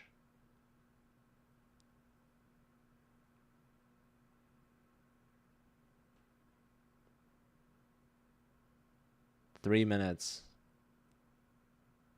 He's got the least amount of time out of all the players right now. So big thinker in the think tank. There it is. He's played it. He's assessed his out. He wants his knight on f4. Strong move here from the Norwegian Grandmaster. Nice find there. All right. Let's check in with Artoon versus Harshit Raja. And Artoon's looking good. So Raja not able to hold the draw in the end. He missed rook a5 and was able to... he allowed the pawn to promote. So now, can Raja hold against Artoon? Or does SRM kind of smell the blood in the water? Is Harshit Raja the weak link? Right? Pranesh, he was held to a draw in the first round by Luka, by the board 4. So now he's got to make the most out of the board 3, because in the second half of the match, he's going to get Antipov and he's going to get Ariantari, the top 2 boards. So we'll see what Pranesh can do here with this position, with the white pieces. He's looking good. He's got the space. This pawn is absolutely a menace, a nuisance. And this pawn might as well be isolated. That guy's a target. So let's see.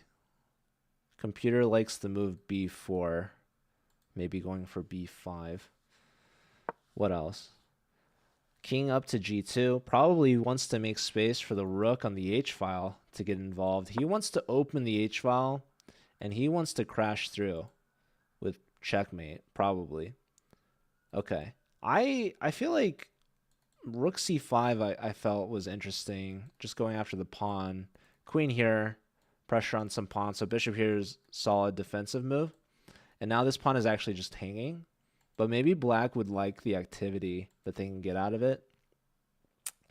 But yeah, definitely white for choice here. So Harshit has his work cut out for him. Let's check in with Antipov and Arjun.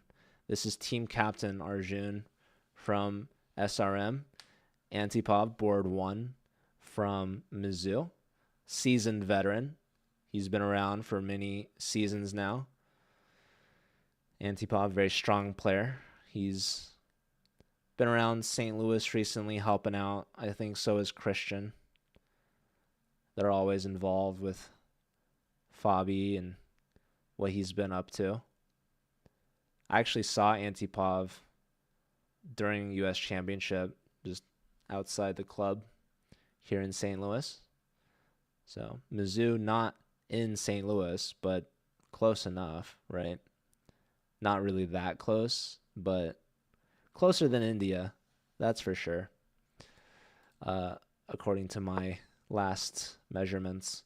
All right, knight back to f1, helping control some dark squares, maybe going to e3, maybe going to f5, knight here, and here. Maybe you don't even want to allow the bishop to trade for the knight. Maybe the knight's going to come here, here, and here. So g3, h4, f5. These are happy squares for the knight. Arjun, meanwhile, pushing in the center, saying, please take my pawn. Help me undouble my structure. Help me out here. Probably Arjun or Antipov won't do that. However, what's interesting is the e-pawn is now a little weakened, and taking with the e-pawn for white actually helps open up the rook.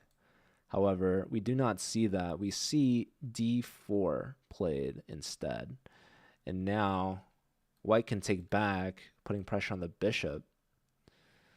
Or you could take with a knight, and does so, perhaps attacking some things. Maybe black will take back. But yeah, solid position. We got some chess moves going on. Here we've got Luka now against Srihari, who had that win. And Luka was able to hold Pranesh to a draw, so that was big.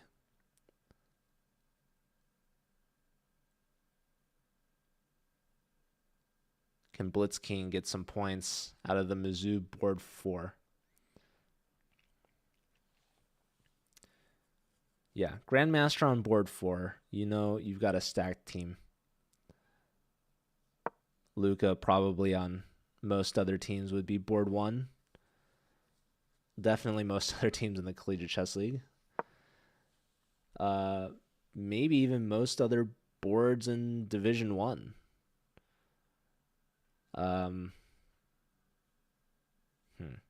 I guess Prague has their top board GM, but you've got like Virginia, you've got Athens,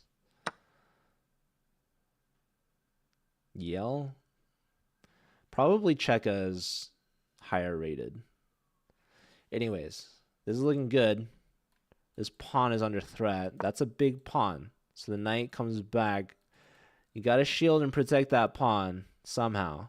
Because if that pawn goes, the A pawn goes. And if the A pawn runs free, you're going to see a new queen on the board soon. So knight is there just in time.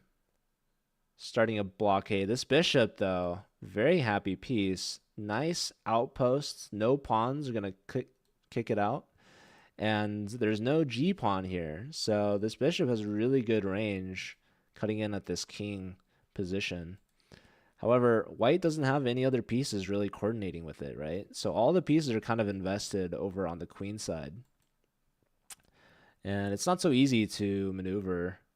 You could try to take this knight and then take this pawn, but your bishop's so good, I don't think it'll be worth it.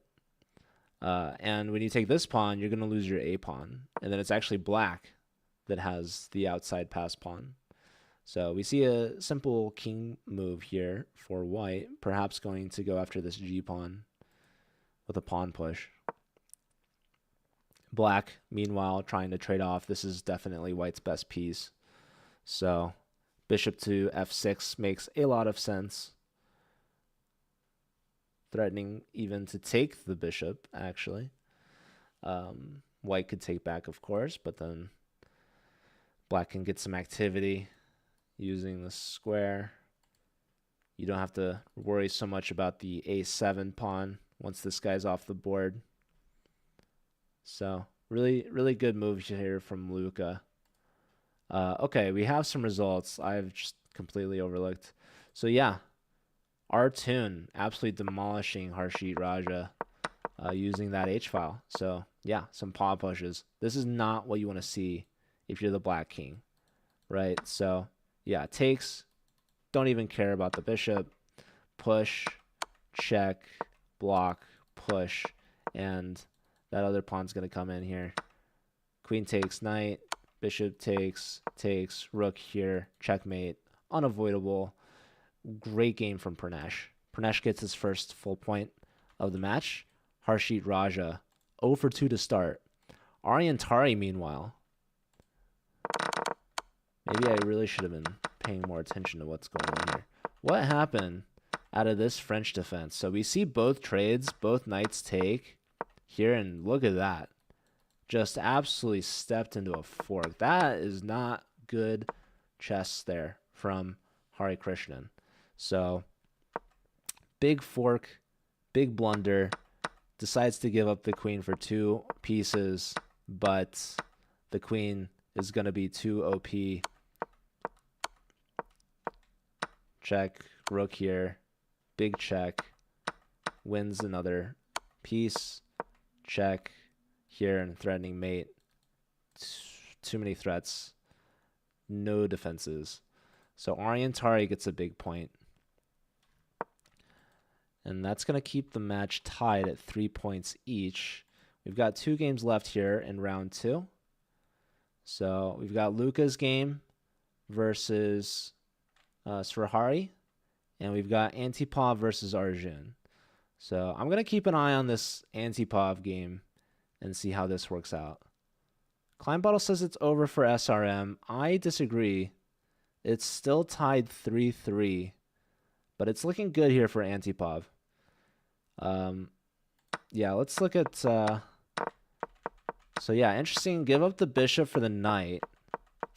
We saw the knight's reroute, right? Here it wanted knight e6. Says that's, oh, because the knight's hanging. So that was a big miss from Antipov. A bishop sacrifice. Rook, yeah, look at this blunder here from Arjun. Rook takes, going after this, check. There goes the bishop and resigns. So Antipov gets the point for Mizzou. And now it's back on Srihari. 1 second. Gotta move. 2.7 seconds. That's a check. But look at the rooks. Yeah, resigns. Big point from Luca.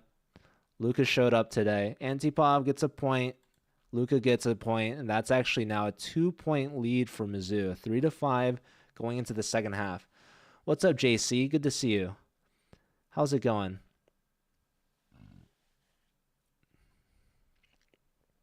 Klein Bottle laughing because he's getting approved by these last 2 games from the Mizzou team. Big points, giving them the first lead and a significant one at that. So they won that round 3-1. SRM only getting a point from their top board, Pranesh, against Mr. Raja. So SRM, could this be the first deficit they faced all season? It very well could be. Mizzou looking to hold on to this in the second half to convert. Getting ready for work. Sounds good. Hope that goes well. Meanwhile, these players have some work cut out for themselves coming up here. We're waiting for round 3 to start. Great start so far for Mizzou. Big points. Wins from their top 2 boards, Antipov and Aryan. Luca doing really well as board 4. You're getting 1.5 points out of 2 against the top 2 boards from SRM. Only drawing against Pranesh.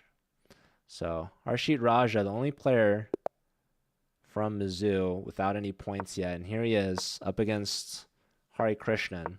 So both these players are 0 out of 2 to start. This is going to be big for both of these players if they can get on the board here.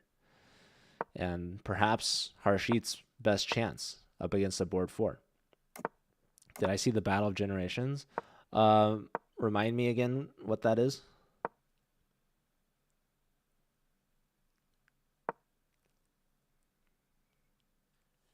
All right, Raja with the black pieces. We've got round 3 starting. We've got Antipov versus Srihari. Thank you, Speed Chess. I appreciate that. Hope you're doing well. Thanks for tuning in. We've got a big match here. SRM undefeated so far this season. Perfect 5-0. Mizzou on pace to hand them their first loss of the season. And Mizzou really would love to do that, just to kind of show them who the top dogs really are. But also because they need the points. They're in 4th place. They want a top 2 spot because they will get a bye in the first round. So they got to get past SLU and UT Rio Grande Valley. Sounds tough, especially because Mizzou already lost to UT Rio Grande earlier this season by a very close score, 8.5, 7.5. But Mizzou still has their fate in their own hands because they can give SRM their first loss, but they also end the season by playing against SLU. They're in-state rivals. So if Mizzou can win here and beat SLU, they could potentially get a top 2 spot. Now, I think SRM kind of has it on lock. So really, it's going to be up to whether or not Mizzou can pass UT Rio Grande Valley. It's not going to be easy. So, yeah, maybe I could take a look at week 7. UTRGV has already played, though, actually, against Athens. So UTRGV also has to play against Slew. That's not in Mizzou's favor.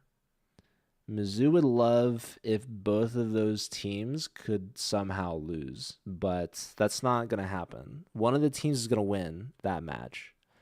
So that what does Mizzou need? I actually don't know if Mizzou can make a top 2 spot. No, like if they beat SRM and Slew, as big as that is, they might still be trailing because SRM is gonna probably win week 7, right? So they should have, like, even if they lose this match, they should at least have a top 2 spot. So that leaves the second spot is up for grabs between Texas, Slew, and Mizzou, right?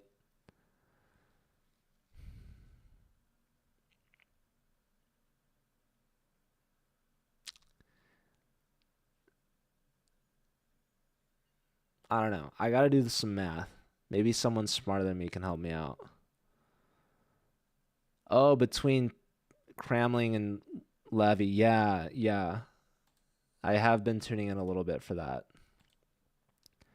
Not too much. I saw what Pia won the first classical game and then they drew or something. I don't know. I don't know the format too well. I know they'll play different time controls. And I assume Pia's leading or winning or the favorite. I don't know. But you'll have to let me know how that's going. Meanwhile, we're watching SRM and Mizzou for a big match. Big playoff implications. I haven't done all the calculating just yet. But either way, Mizzou's looking to win. So they're looking to get points. They're going to need as many as they can get, especially considering tie breaks could be a very big role. So that's how many points you get in a match. So yeah, Antipov has just taken a piece. Surhari here looking to take back and does so with a knight going backwards. Let's check in with Aryan versus Pranesh. I think this is a big game. So, and it looks like Pranesh is actually winning the opening here. So, this was a Scotch game.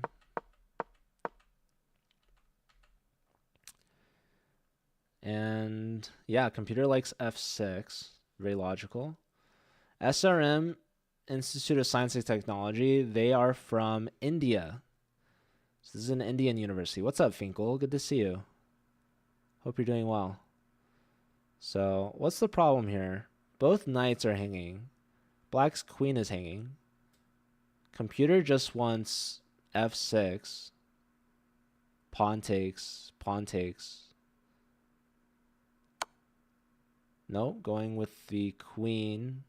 Check. This allows bishop back to d2. Happy Halloween, yes.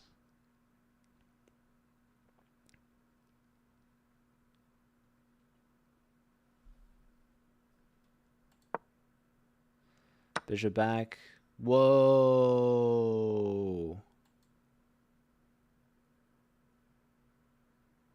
Queen sacrifice from Artoon. I was not expecting that.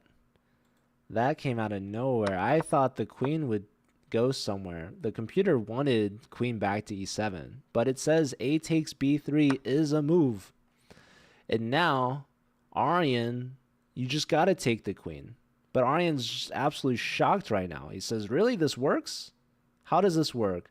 So the idea is after bishop takes queen, knight takes bishop. So you get 2 minor pieces off the bat for the queen. And your pawn is pinned on the a file to your rook. And the knight is threatening knight to c2, fork. And you're threatening to take on a2.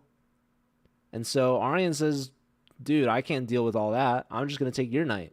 And now your queen's still hanging. But computer likes black now because it says, okay, save the queen. Queen d4, queen c5. Yeah, queen here. And now your b pawn is hanging, your d pawn is hanging, your a pawn is pinned, right? So now, what does Aryan do? He's got less than a minute, and Artun has 342. Yeah, I would have loved to see the queen taken, but Aryan maybe a little scared after Pranesh just bust out the queen sack just like that. Okay, wow. Wow. We've got some chess moves being played here, folks. Bishop c3 attacking the queen. I just thought queen takes d5, call it a day. But no, the computer actually said you could play rook takes a2. Sack the queen again. Artun says, no, I'll just pin your bishop to your king. And so Aryan says, all right, I'm going to offer a queen trade. Bishop takes, and now your e-pawn's hanging. So pawn takes, queen takes e4, check. Yes, please. Bishop develops and defends. Queen takes d5. Give me another free pawn. Why not? Thank you very much. Hey, hi, Emily. Thank you. So sweet. I've made an Emily command. Can you believe it? Shout out to Emily. All right, queen check, queen block, Aryantari, less than 20 seconds. Steps the king up just to connect the rooks. I figured he'd castle, but he's anticipating the queen trade, and he wants his king to be more centralized.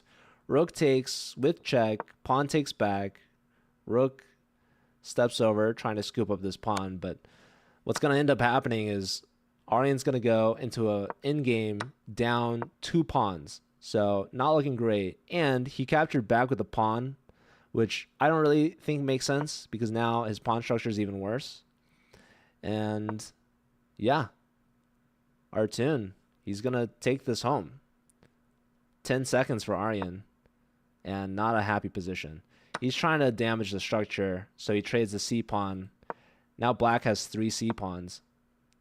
Rook's coming in hot. Lots of pressure on the c-pawn. Well, there's 3 of them. Anywho.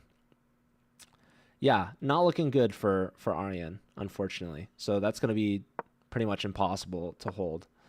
Let's take a look at Arjun, who's going to flag 2.3 seconds to 2.5 minutes from Luka, and he resigns. Luka on an absolute rampage, adding on to the lead for Mizzou. Let's look at their top board, Antipov.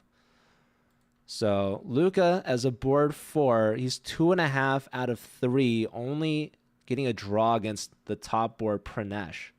So absolutely dominant performance from Luka. Luka's looking great. Yeah, Stanford Rob, they've got 6 grandmasters out of 8 players. The only 2 that aren't GMs are international masters. So Aryan finally lost his game to Pranesh. So Pranesh also 2.5 out of 3. Antipov less than 10 seconds, but slightly favorable position. 3 seconds, 2 seconds, he got to move. He grabs a pawn, one of the doubled F pawns. And now he's also opened up his queen, so the queen couldn't take this pawn, because then the rook would have been hanging.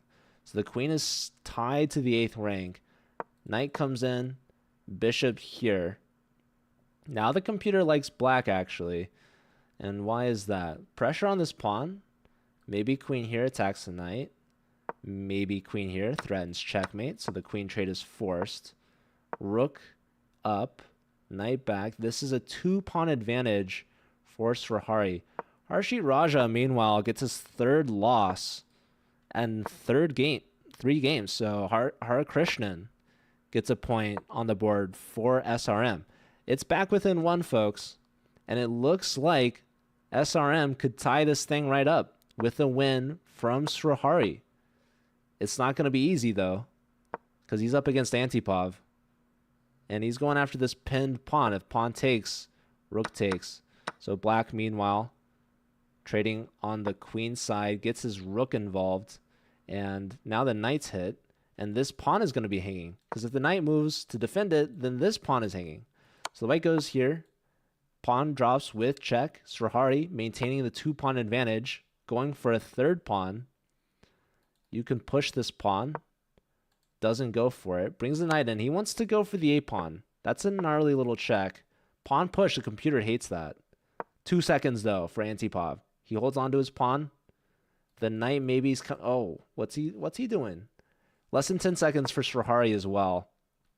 That's defended. Rook in? What's the idea? I don't know. The idea was to take the pawn. Ooh, blunder. Rook check? What's the blunder? 3 seconds. Can Srihari find it? 2 seconds. Rook check. Gets him 2 seconds. There's increment. Another check. Bishop check? No. 3 seconds. Oh, he didn't find it. Pawn's pushing through. What's the move? Oh, now white's winning. Oh, but not anymore. Takes, he's up a piece, but now b2. The black pawn is gonna promote. Oh my god, and now black's blundering back. And now it's mate in 1. Rook e6, mates on the board. Antipov. Absolute roller coaster game there. That could have gone either way. That was a huge game for Antipov to win because he's a perfect 3-0 and he maintains the 2-point advantage for his team going into round 4. SRM could have tied that up, but Srihari couldn't find the win.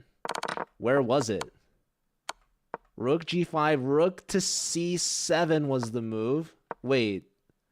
C7. Going for the mate. He didn't find it. He could have gone for the activity. And instead, he goes to d7. And now white is better after the move knight e6. But that was missed. Here, and it's still a draw. But only if the king goes to g6. The king went to g7, and then it was back to winning for white. Unbelievable game. And now the stage is set for round 4. Potentially the final round. If Mizzou manages to get 1.5 more points, they would win the match, giving SRM their first loss of the season.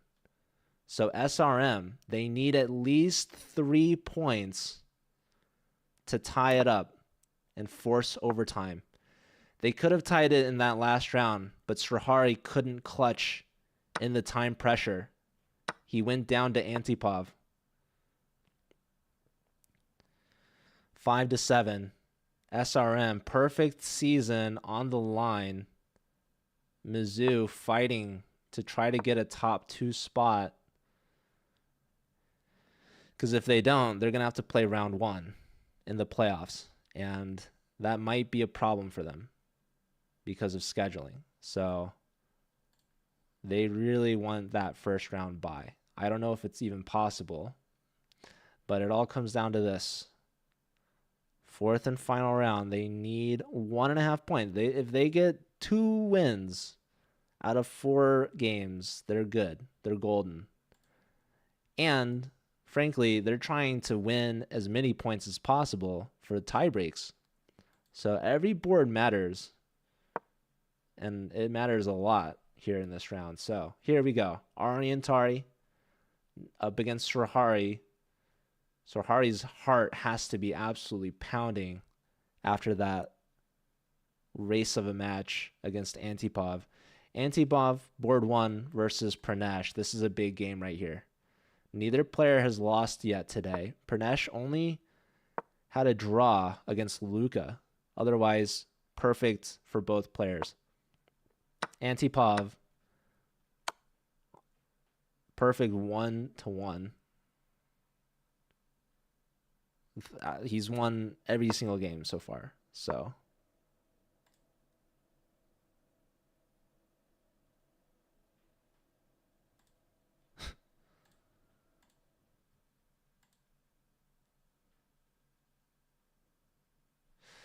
all right.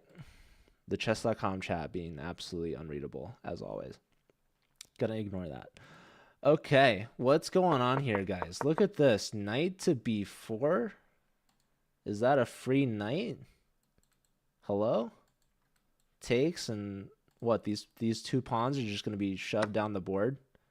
Okay. Artoon says, I'll take that. Show me what you got. Computer says follow up is queen takes f6.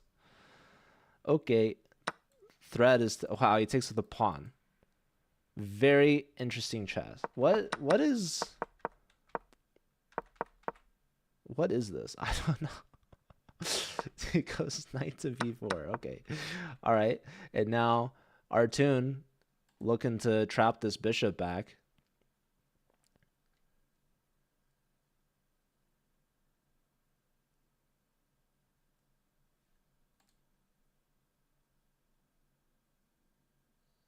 Big game here between the top boards. A5 from Antipov, creating space for his bishop. Antipov does have the bishop pair. And these pawns, man, these pawns are dangerous. So Antipov debating how to take back. I am very surprised by g takes f6, though. That is a very interesting decision. So long-term safety of the king in question. Antipov really going all out for this attack. Sacking a knight for 2 pawns.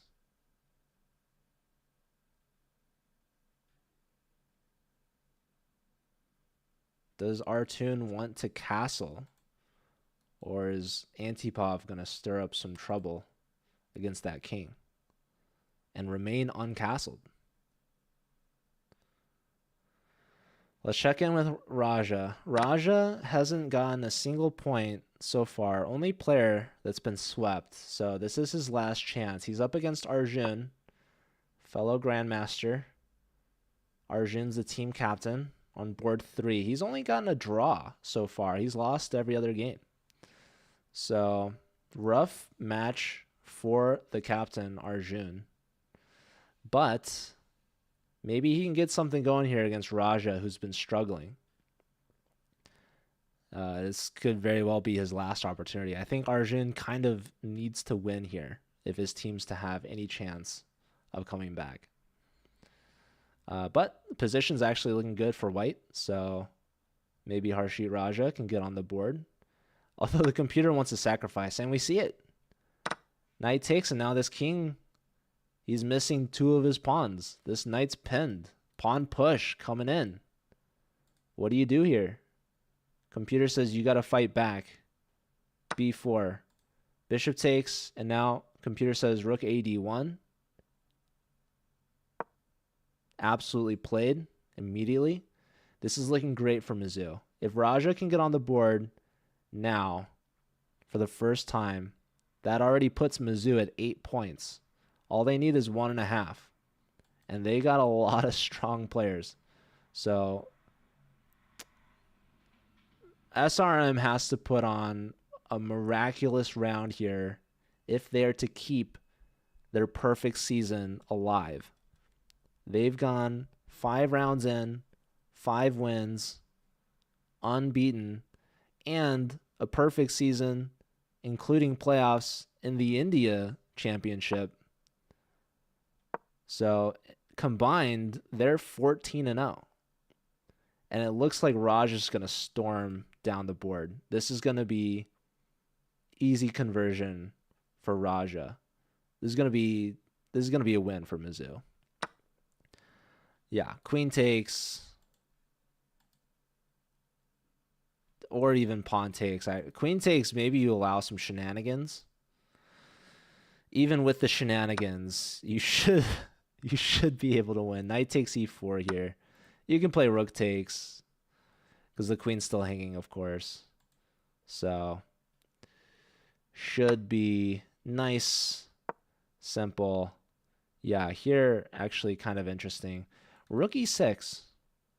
Fun move to play. You save the rook and you kind of pin this pawn because, like, I mean, I don't think you're saving your king if you take this bishop. Rook check, like, where are you going? Queen check.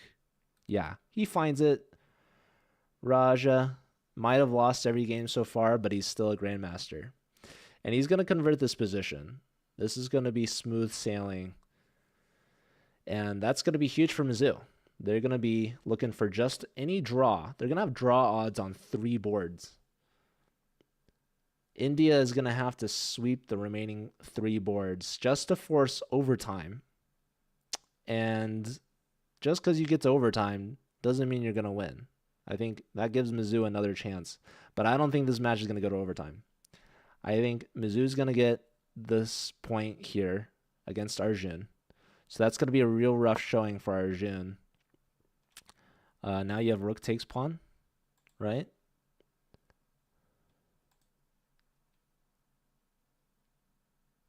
Wow, computer says rook d takes. That's brutal. That's a brutal one. But yeah, either way, just any rook takes any pawn, really, I guess. Should be good enough. Yeah, Raja just giving it some sweet time to mull it over. Meanwhile, let's check in with Aryan Tari. See how he's doing. And he's crushing on his board. Aryan with the black pieces. So let's see how he came about here. So, same side castles. Black Aryan just crashing through with the rook. And yeah, he's got control over the queen side. Queen side is all his. And the time advantage. He's got 2.5 minutes to 20 seconds. Hello, Thomas. Thanks for tuning in. Let's check in on Artun and Antipov. Okay, so this game is a little bit more even. We saw Antipov sacrifice the knight early on for these strong pawns.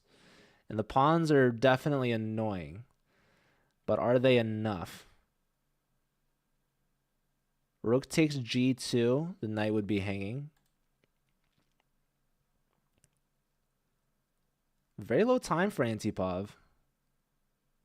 12 seconds, 10 seconds. He takes on g2. Arjun's about to flag any second here. Resigns. Okay. And Luca and Harikrishnan, anything going on here? Okay, looks good for Harikrishnan. So any draw or any point for Mizzou clutches the match. So is it going to be Aryan? Aryan might be the hero. Yeah, this game, it's saying it's about even. The pawns are falling. And maybe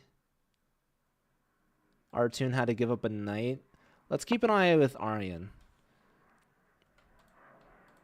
So Raja gets a big point. The only point of his match, but he's at least on the board and he's gotten Mizzou to 8 points. Luca might be losing his game shortly, which would be good for India, of course. India needs to sweep the remaining 3. So as long as Aryan doesn't choke this, there's still two boards left where Mizzou could get a draw or something. How does it work if there are international schools? I mean, it's online competition, right? So it works essentially just the same. All right, Aryan's forcing queens off the board. Is that another pawn? 3 seconds, 2 seconds. Strahari's going to flag. Knight takes 4 seconds. 3 seconds, 2 seconds, he resigns. And just like that, Mizzou gets the win. SRM, their win streak comes to an end. They went 14-0 with the India and the global competition combined. Finally comes to an end. Their first loss ever at the hands of Mizzou. Aryan Tari going 2.5 out of 4. We've got 2 games remaining, still important for tiebreak points. Mizzou's going to try their best to get as much as they can. Here, Harikrishnan going to get a win against Luca, who's had a phenomenal match. 2.5 out of 3, but perhaps going to lose here to this outside past a pawn. So Hare Krishnan going to convert this. Less than 5 seconds for Luka. He just gives up the rook. Let's look at Artun and Antipov. Okay, so they're keeping this one still relatively close, but still lots of chess left. There's a check. This pawn is hanging, defended. Rook's doubled here. 3 seconds, 2 seconds, 1 second for Antipov. Bishop in, kind of locks this rook in. Check, creating a passed pawn. Yeah, Luka goes down to Hare Krishnan. So Hare Krishnan gets another point. And now 2 seconds for Antipov, 1 second. He moves the king. I mean, Antipov is technically up a pawn, but this pawn I think is more valuable. These pawns are doubled. So the extra pawn maybe not so good. Opposite color bishops, in theory, could be a draw. Should be a draw. But, ooh, check, check. Wow. Takes that. Okay, interesting. Interesting. So even material now. No more opposite color bishops. Rook's going to get behind this pawn, perhaps. This should just be a draw. Low time for Antipov. Rook here. Yeah, this pawn's not defendable. There's some checks, maybe. You're going to lose this pawn, but maybe you can get another pawn. Okay, but you could take this way, right? 2 seconds. 1 second. Antipov back to up a pawn. Antipov's going to push to win this because they want the tiebreak points. It was over for SRM, it's true. All right. 10 seconds for Pranesh. Rook takes pawn. And now we're going to have perpetual. Or does Antipov go for more? He could trade rooks. He does. Now he cuts off that white king. Brings the rook all the way back. So now he wants to play the king against the rook and pawn. But not easy to push his pawn. Check is a huge blunder. He allowed the king in. He needed to go back to f3.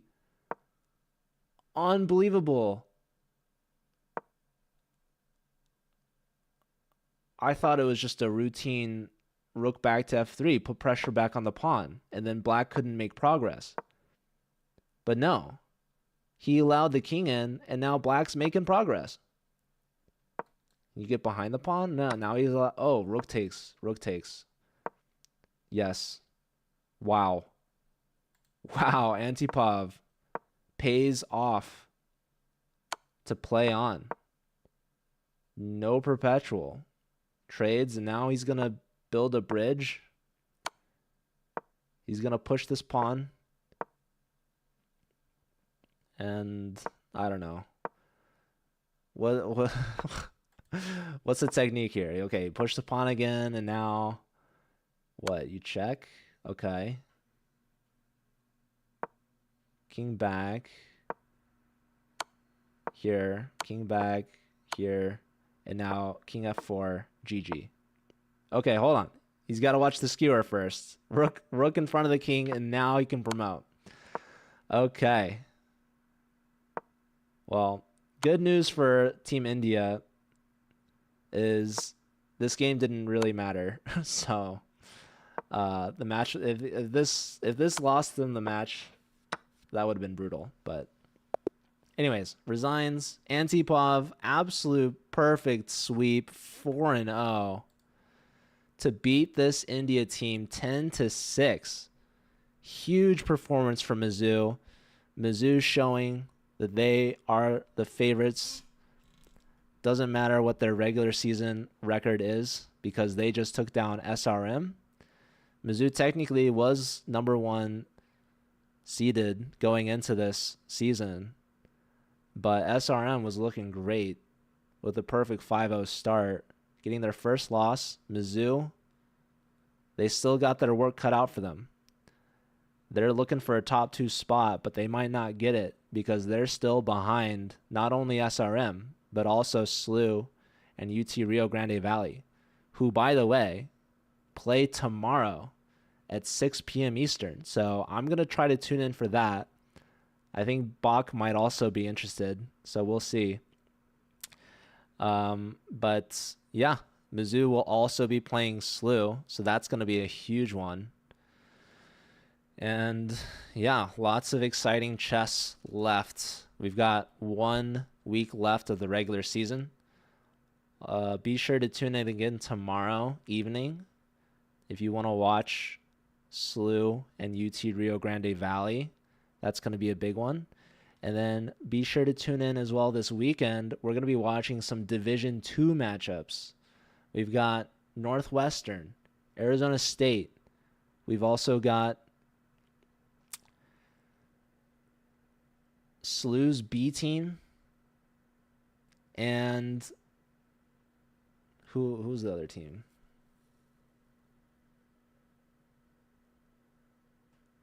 I should know. It's escaping my mind right now. Who's SLU's B team play? Should I look it up? Now I just gotta know. I feel bad that I don't already know. I'm blanking.